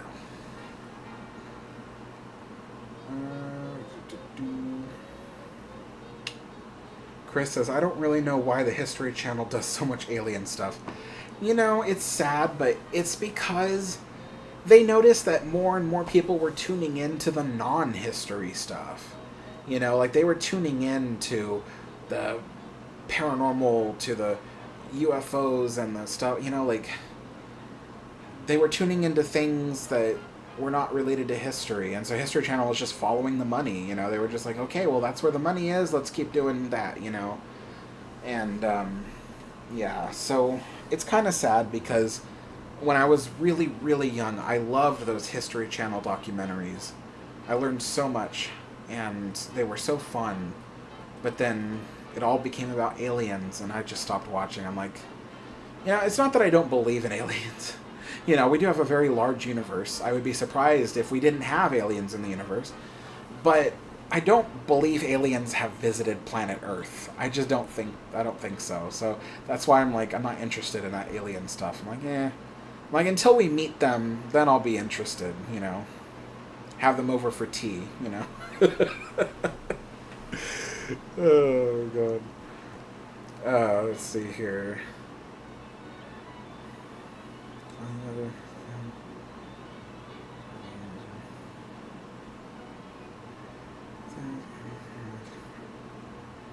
Oh, Michael wants to know about getting military passenger lists. Oh, I don't know.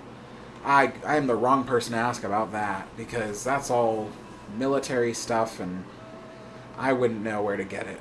I honestly wouldn't. And a lot of those lists haven't been released because for various reasons, people died aboard the Queen Mary during the war. And so the military archives of the various, you know, the various departments haven't released a lot of that stuff because they don't want to specifically make the United States look bad. Although it has been, you know, what, like 70 years since the war, so they might release that stuff now, you know. But yeah, hard to say.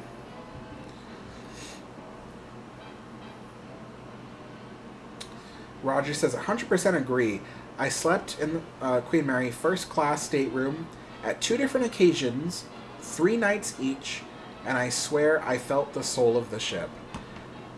Yeah, definitely. I mean, it's not even, like, even if it's not a paranormal experience, there is a feeling that the ship is alive. And it's funny because I've heard some people who are naysayers and they're like, oh, you go on the ship and it's so dead, the ship is dead. I'm like, no. I'm like, true, the ship may not be as busy as she was in her years on the Atlantic, but you can feel that the ship is still alive. There's still a heartbeat. There's still breathing. You know, the ship is alive. And so many people who are involved working there or used to work there and stuff like that, they say the same thing. I mean, you can ask Steve Ablonsi, my friend Steve. You know, he used to be a tour guide. He used to work there in various departments and for various different purposes. And, you know, and to this day, he still visits the ship when he gets the chance.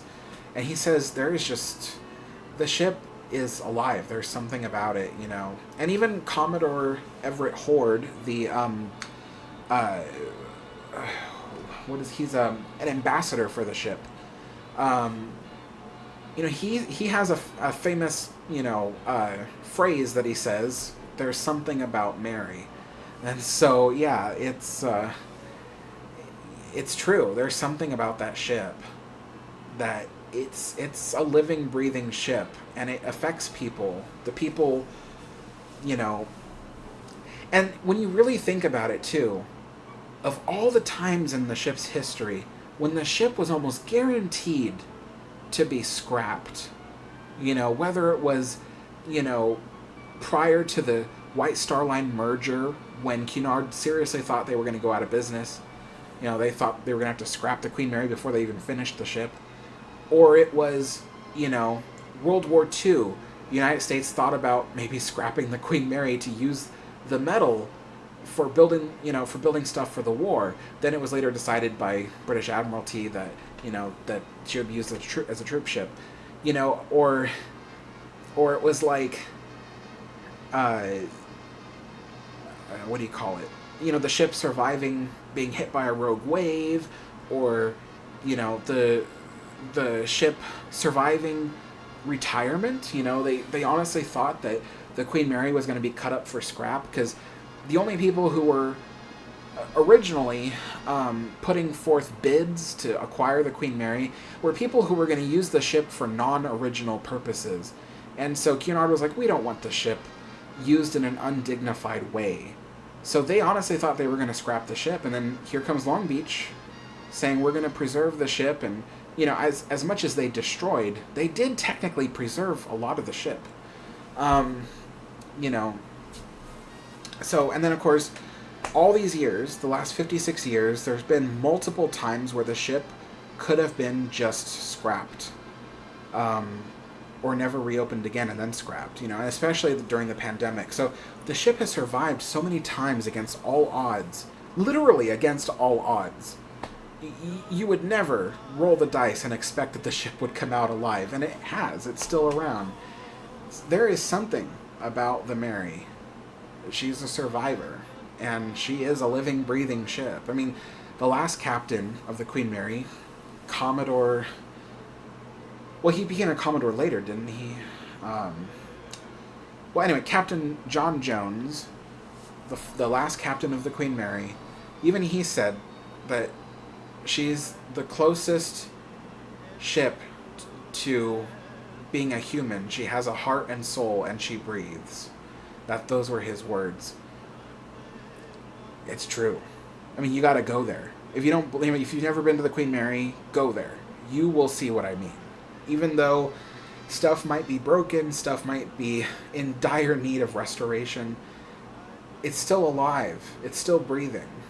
And it's just amazing. It's an amazing experience. And my friend Chris, he can kind of see it too. I mean, he doesn't get as spiritual about it as I do, but he can kind of see it. He's like, there is something about the ship, So, yeah, let's see here. Oh, Ken, thank you so much. Happy New Year. Let's see. Where was I? XJ says, glad to see you here, Alex. I was just on the Queen Mary over Thanksgiving. Definitely felt like they were trying to tune into the ship's history and preserve it, unlike the previous owners. Yes, I have spoken, to the general manager of the Queen Mary. I've spoken to city officials that are directly in charge of the Queen Mary.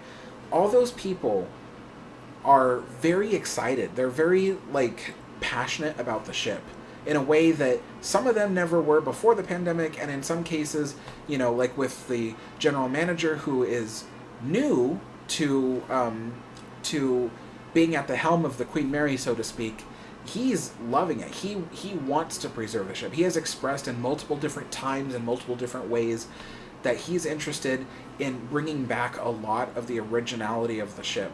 And he's got all kinds of, I've got a repair update that's coming out probably next week. Yeah, next week. And it is, there's more originality coming back to the ship. It's so cool. So you guys will love it.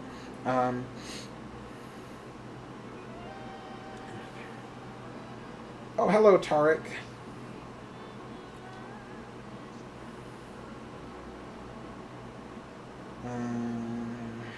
Oh, Chris left. Okay, see you, Chris. Barry says, hey, Alex, 2 questions, if I may. Will the Queen Mary be dry docked again soon for a checkover?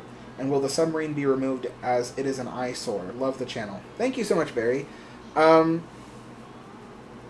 So, will the Queen Mary be dry docked again soon? Soon, no. Again, yes. The reason why I say that is because they can't move the ship to a dry dock. There's no dry docks in the LA, Long Beach area that are large enough for the Queen Mary. I don't think there's even a dry dock at all, in fact, unless it's for a small boat. But yeah, they don't have any dry docks for large ships in the area, especially none that'll fit the Queen Mary. And the only other dry dock that's large enough for the ship is the U.S. Navy dry dock in San Diego. But that dry dock is well over 100 miles away, the ship would first need to receive restoration work on the hull to make her seaworthy enough to go down to San Diego. And with that kind of work, you might as well not even leave to go to San Diego, because that's the work that needs to be done in the first place. Some people have said, well, why don't they bring down a floating dry dock? Well, a floating dry dock will not fit in Long Beach Harbor. The harbor's too shallow. And the cost of shipping a dry dock large enough for the Queen Mary from either Asia or from Texas or the East Coast would be astronomical. They don't have the money for that. They were even saying that for the price of trying to hire one of those boats to even come out, and again, it won't even be able to enter the harbor, and the Queen Mary cannot leave the harbor without first getting the work that it needs done. So it would just be a price that's so expensive, they might as well just build their own dry dock. So that's what Long Beach decided. They decided that they will be building their own dry dock that can first service the Queen Mary and then afterwards service other ships. And the thing, though, is that building a dry dock from scratch will take years.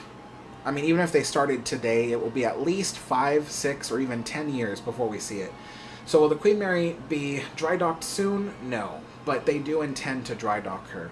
And the ship will last till then. They've done multiple marine engineering surveys and tests on the ship. They've ultrasounded the hull. They've done visual and computer inspections of the ship. They've run computer models that kind of tell them how the hull is functioning and how it will function under, emergency circumstances, stuff like that. Everything checks out and is in the green. So, especially with the recent refurbishments to the safety systems, including the installation of brand new bilge pumps, water intrusion alarms, and repairs to the watertight bulkheads, the ship will be totally fine for the next 10 years. But she could definitely still use a dry dock to clean the bottom of the hull and put new anti-fouling paint. So, yeah. But she's got a sacrificial cathodic anode system, so there's really no major corrosion to speak of. Sure, there's a little bit of corrosion because she is sitting in salt water, but the anode system has definitely helped to keep her hull at an average of 1-inch thick steel plates. So they're not thin by any means. Yeah.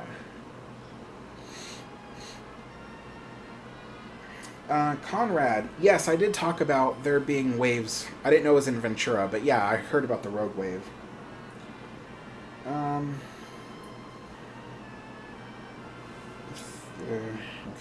And then the submarine was Barry's other question. So I've talked about it before, but basically the submarine is tied up in litigation. There's just so many issues surrounding it that they can't just remove it. They want to, but they just can't. They have to resolve these issues first, and figure out legally what they can do with the ship and with the submarine.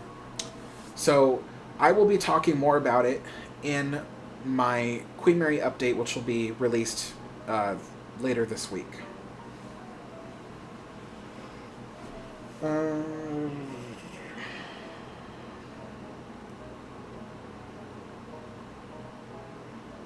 Michael says, World War II made the Queen Mary great, demanded the best of sailing solo, and outrageously daring. The passengers of the day were remarkable, and the drama compelling. Absolutely. Absolutely.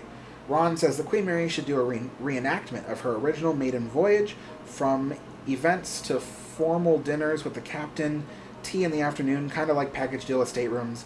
I would love to attend. Oh, absolutely. I've been saying this for years. In fact, my very first video about the Queen Mary, which was called Let's Save the Queen Mary. It's no longer on YouTube. But my very first video about it had all these suggestions. It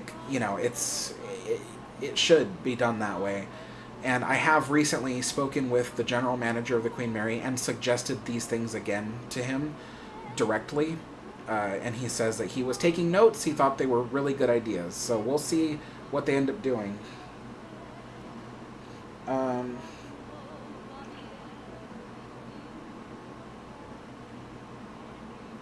Lachlan says, hey Alex, did you know that the garden lounge looked like did you know Do you know what the garden lounge looked like on the Queen Mary on Promenade Deck? Yeah, I have photographs of the garden lounge. It didn't look like anything special, to be totally honest. It looked like a room with steel walls and a little bit of wood paneling around the bottom of the windows. And there were wicker chairs and wicker tables. And, that's about it. It didn't look like anything special to me. So, yeah, that's the Promenade Deck Garden Lounge. So, yeah, I don't think we're really missing anything, to be totally honest.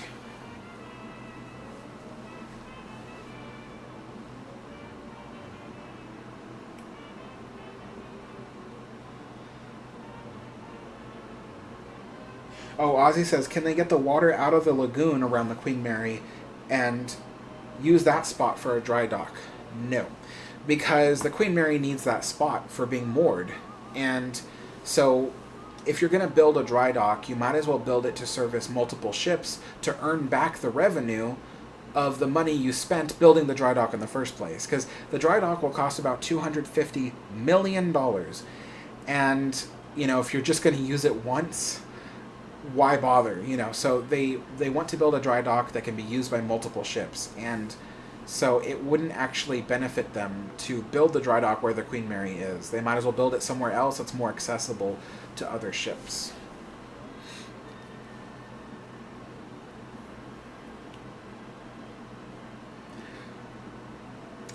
Sanny Falkenberg says, could you imagine if they would have never scrapped the RMS Olympic? I was actually talking about that in my last live stream.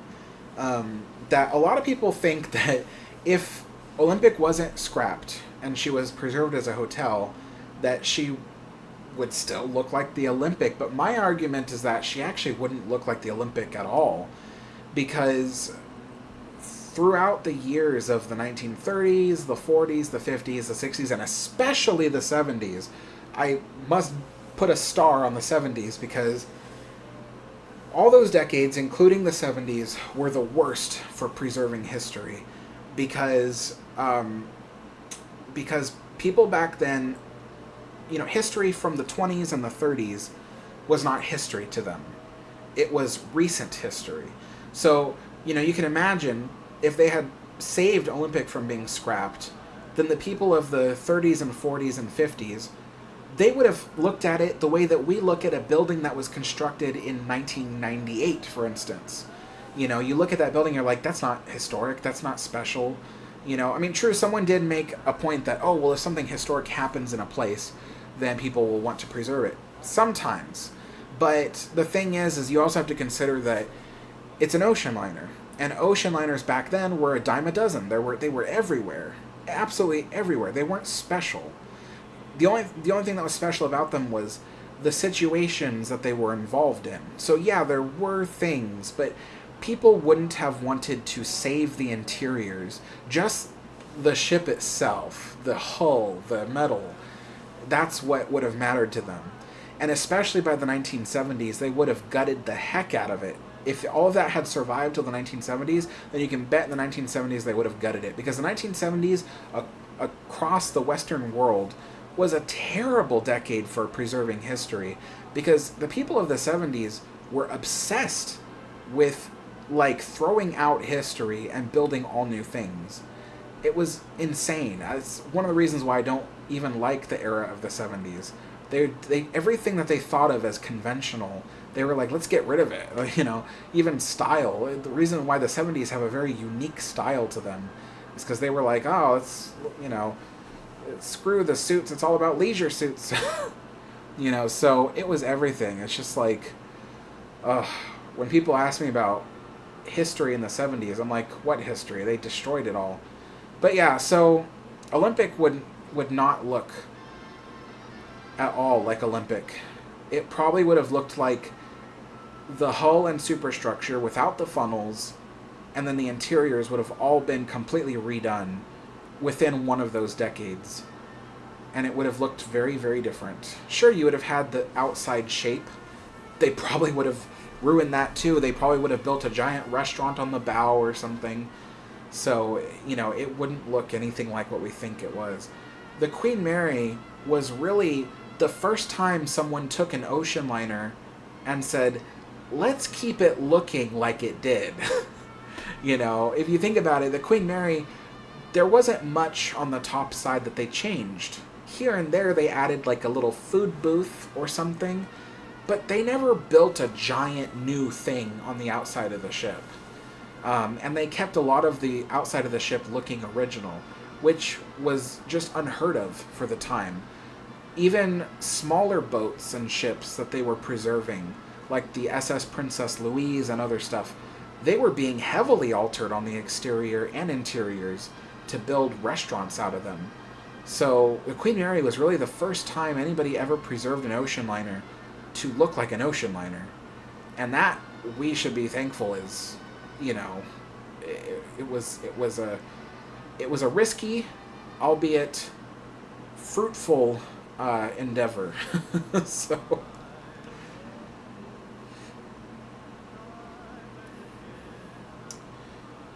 Tarek says, are some things on the ship authentic, like plates and utensils or linen, or have they all been sold and preserved?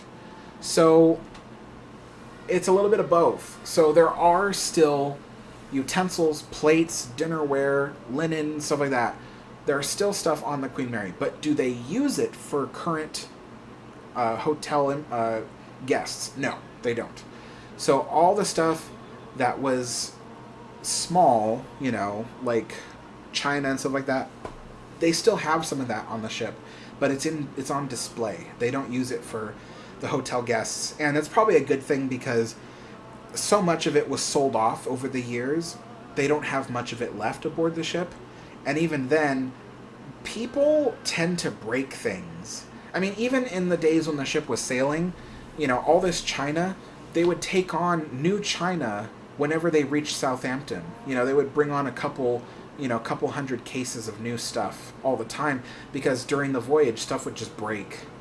And so you know, so yeah, it's probably a good thing that the Queen Mary Hotel does not use original linens and original china, because it would all just get broken and destroyed, or people would steal it. Frankly, people would just stuff it in their suitcases or their bags and just walk out of the hotel with it.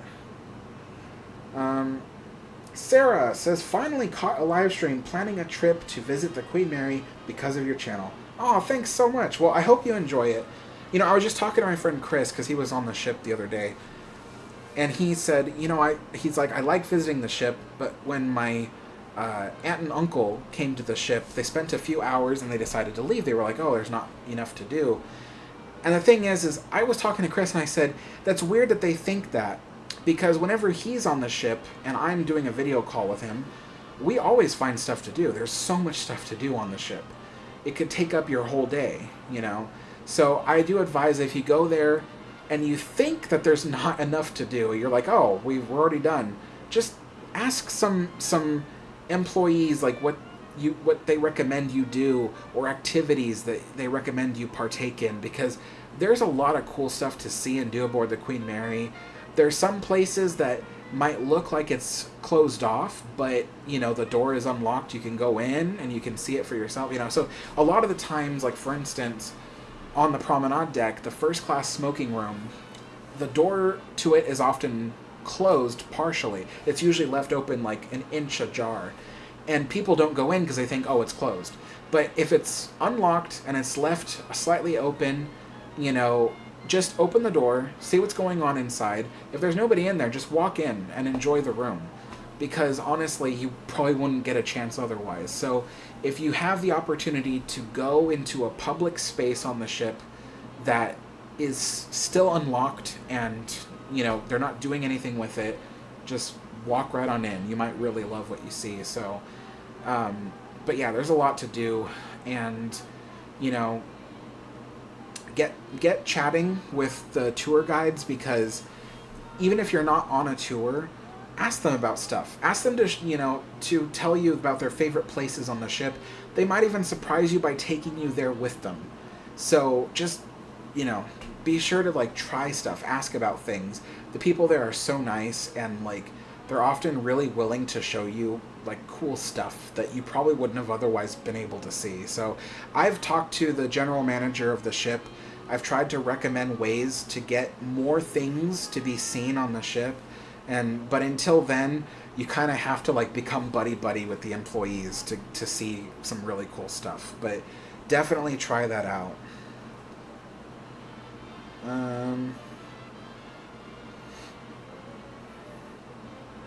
Lachlan says, when is the Queen Mary December update coming? It is coming by the end of next week, so likely Friday. I'm going to download all the footage I got recently. I'm going to download it tonight, and then I'll be working on it over the week. So, yeah. Sandy says, thank you so much for replying to my message. That was very kind of you. Oh, you're welcome. I try to get to everybody's comments. It's difficult. There's a lot. As you can see, there's a lot of comments, but I love talking to people. So, Ranger says, save the USS United States. It's SS United States, by the way. It wasn't a Navy ship. Trey Enthusiast says, I honestly kind of wish Queen Elizabeth was preserved like Queen Mary instead of a university. I mean, I wish it too, but, you know, it's unfortunate what happened to the RMS Queen Elizabeth. Jeffrey says, can you post a picture of your page in the Queen Mary book so we can read it? Yeah, sure. Why not? I can do that. As long as I hope, like, you know, David Ellery doesn't like come back and he's like, hey, I want people to buy the book, but I don't think he's like that. He's a very nice guy. So,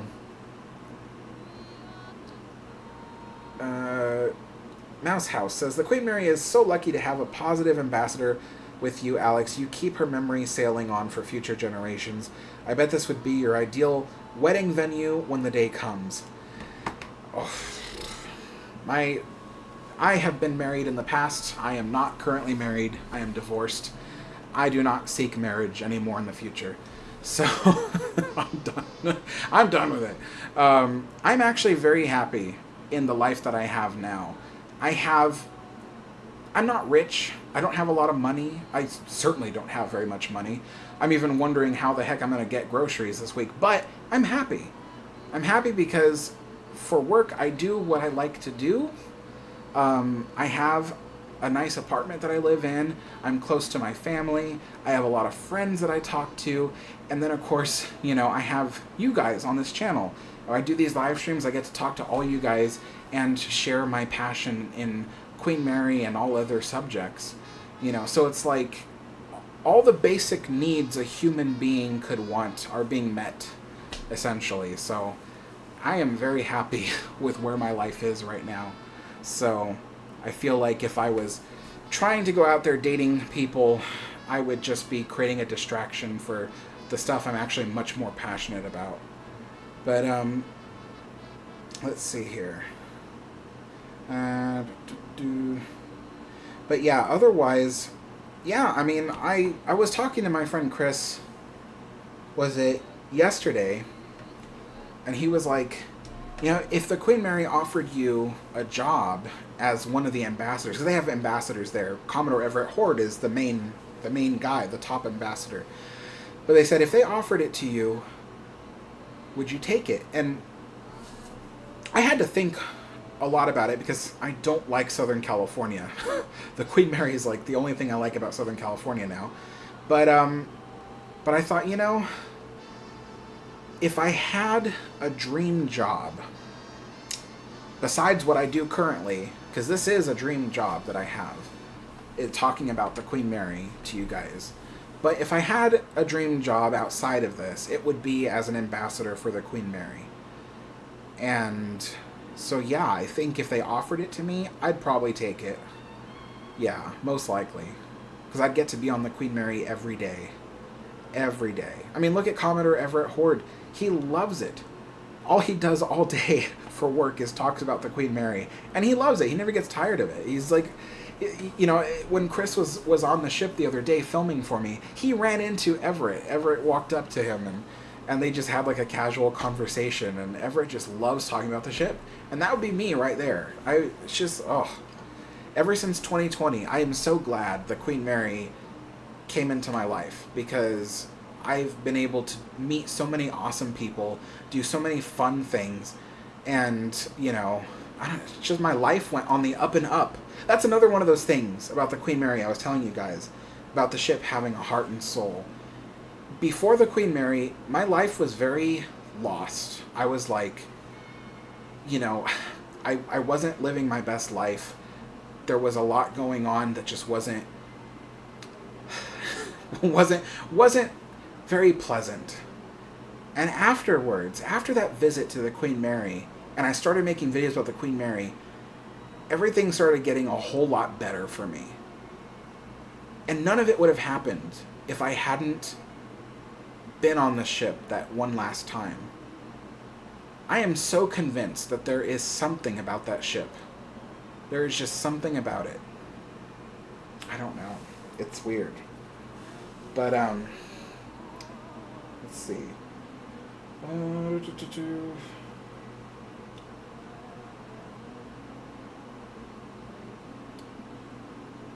XJ290 says, there's never enough time to do things on board the Queen Mary. Exploring through unlocked areas is the best. We got to tour some unmarked areas after asking the employees. Oh yeah, definitely. The employees, you know, they're often willing to just like I said, if you ask about something, and oftentimes they'll be like, you know what, I'll just show you, and they'll take you there. I'm not going to guarantee that they will, but oftentimes they're just that nice. They're like, you know what, you want to see this place? We'll just pop in real quick, don't tell anybody.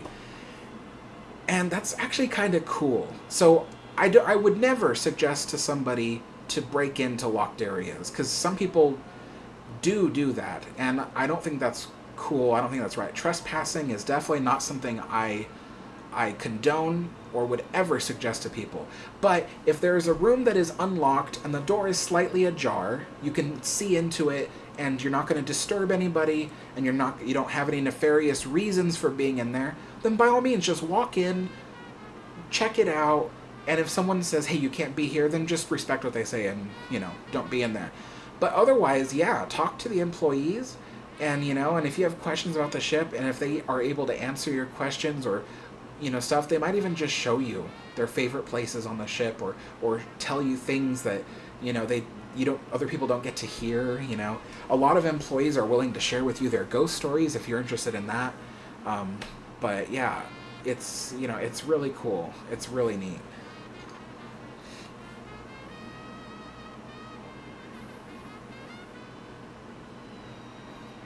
Transportation fan from California says, hello Alex, were the 70s also difficult for railroad and steam locomotive preservation? I don't know. I would be surprised if it wasn't. Because the 70s were just difficult all around for all kinds of preservation. So, I don't know.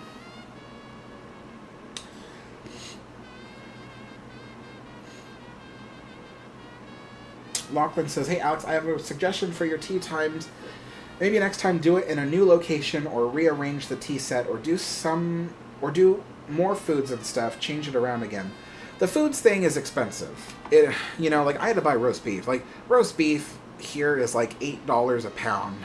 So I got roast beef specifically for this tea time, which I didn't even eat it because I just suddenly wasn't hungry anymore. So I just wasted that. But yeah, it's expensive to do food. And as for I can rearrange stuff behind me, but I like the way it's set up, you know, like it took me a long time to figure it all out because I'm in the middle of it all, and anything that's behind me is covered by me. So I rearranged it in a way that I really liked. Doing it in a different room, I don't have the ability to do that right now, but I'll see. I do have an office with a railroad layout. Maybe I can do a tea time in there, but I don't know. I like it here for the tea times. If I'm going to do a live stream in front of the train layout, then I'll just do a train live stream. You know what I'm saying? Like, I wouldn't do a tea time in there. So, you know, I do have certain corners of the house that are, because I bought this apartment so that way I could use it for YouTube.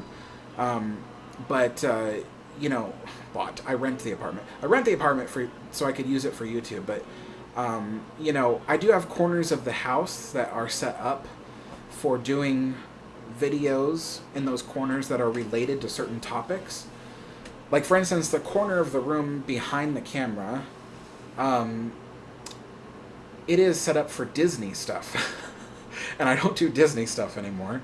So it's actually kind of funny, because it's like, I have a whole setup there, it's all nice, and, I could put lights over there and then do a live stream from there, and it looks nice. It's for Disney stuff. So yeah, I have a room for train stuff, I have a corner of this room for ocean liner stuff, and then I have a corner of the room for Disney stuff. And then, technically, the other corner of the room has, like, a setup of, like, science fiction stuff. So I have, like, Jurassic Park stuff and the movie Aliens. I got, like, action figures of aliens and stuff over there. I don't do that on my channels, so I don't know why I said it, but it just looks nice. But if I wanted to, I could.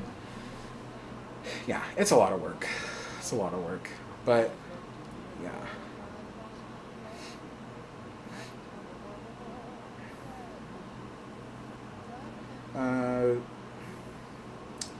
Jackson says, I just left the Queen Mary. The disrepair is definitely noticeable, but it is still such a beautiful ship. Yeah, I mean, underneath all the rust and grime, she's a very beautiful ship. But, she's slowly coming back, and there's a lot of that disrepair stuff is, starting next year, they're going to get back into doing heavy repairs on the ship. So, I wouldn't even doubt if next year they begin the project of redoing a lot of the outdoor decks on the ship. Because a lot of those decks really need to be restored. So, yeah.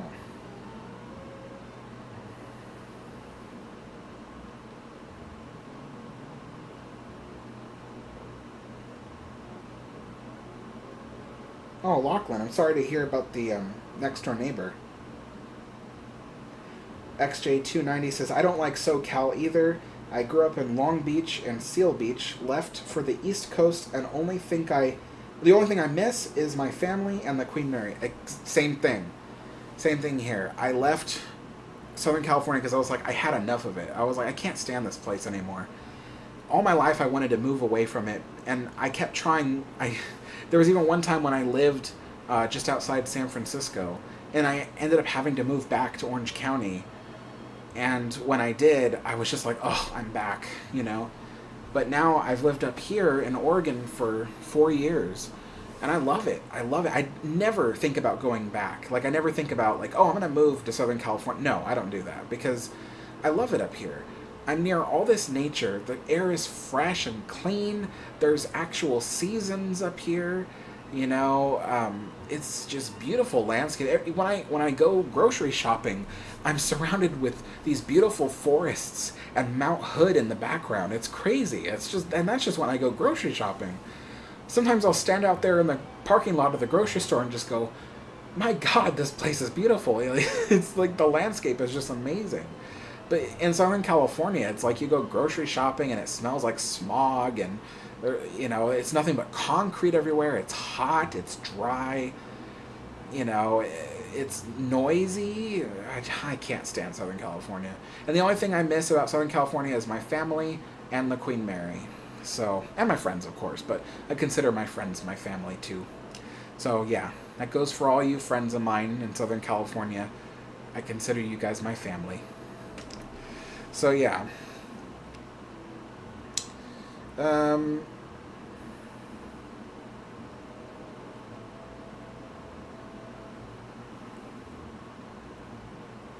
Let's see.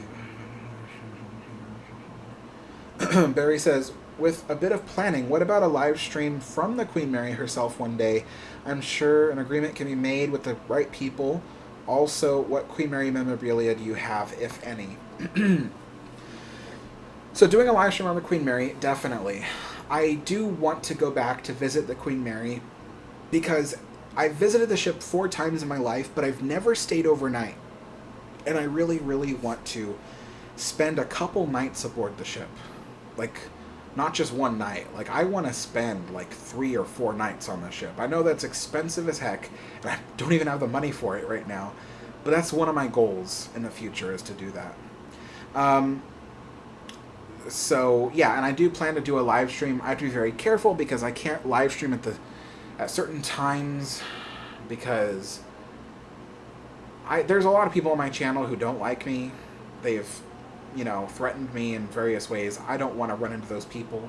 So I have to live stream right as I'm about to leave or something like that. So that way when I leave, you know, they you know, they can't find me. So you would think a person talking about the Queen Mary all the time would not have any kind of like issues with that, but I do. It's unfortunate. It's also why I can't set up like a PO box, because, you know, then I might get stuff I don't want in the mail from people who really hate me. So, your other question, do I have any Queen Mary memorabilia? Yes, actually. The very first thing is what you see right in front of you. This entire china set, plus the china set behind me, is all from the Queen Mary and Queen Elizabeth. So the stuff in front of me is pretty much Queen Mary stuff, and the stuff behind me is pretty much Queen Elizabeth, but it's the same stuff. It's just that they were on two different ships. But yeah, so this is all from the Queen Mary. The oldest article of china I have dates back to 1952, and the newest piece of china I have dates back to 1967, the year that the ship retired. So yeah, it's all quite old. And people have used this stuff when it was on the ship. So this stuff has had people using it before. So I have that.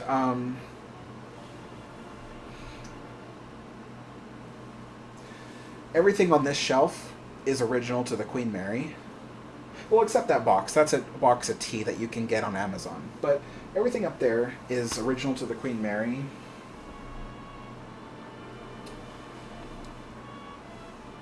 I'm sure I have more.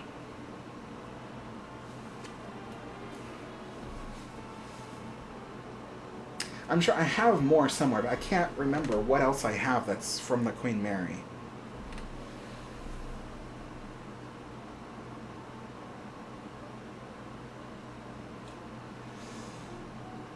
Mostly it's the china, yeah.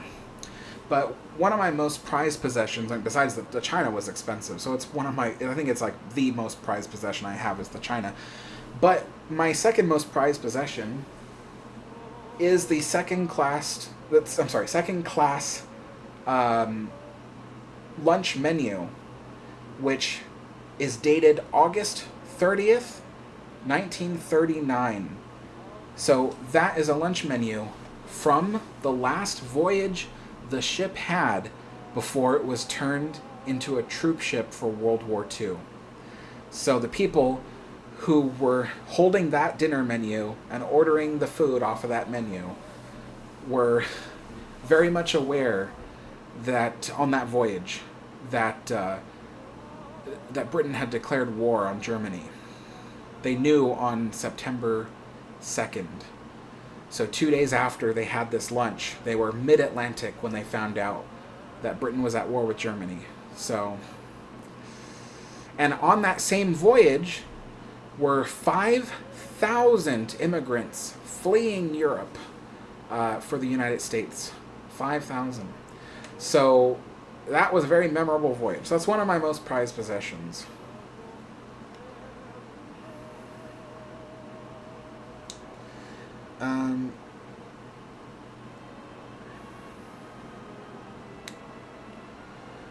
Jeez. Well, I'm sorry to hear about that, Lachlan.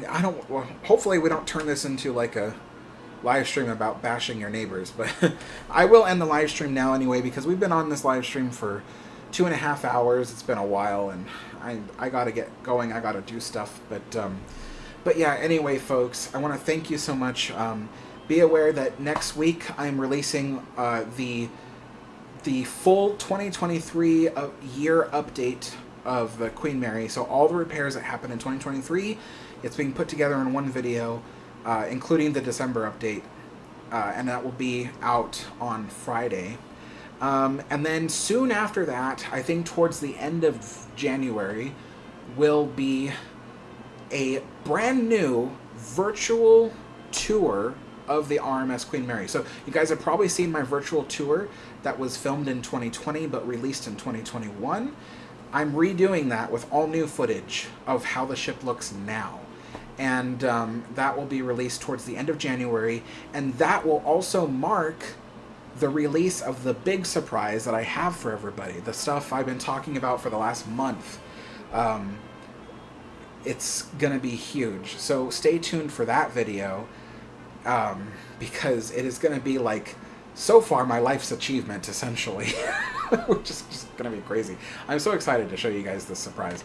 But yeah, so yeah, stay tuned for all of that. And yeah, January should be a pretty busy month for releasing videos.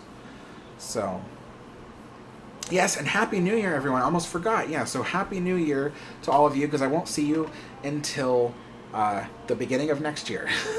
So, yeah. Anyway, folks, I'll see you all later. Thank you all for watching, and have a good one. Bye-bye.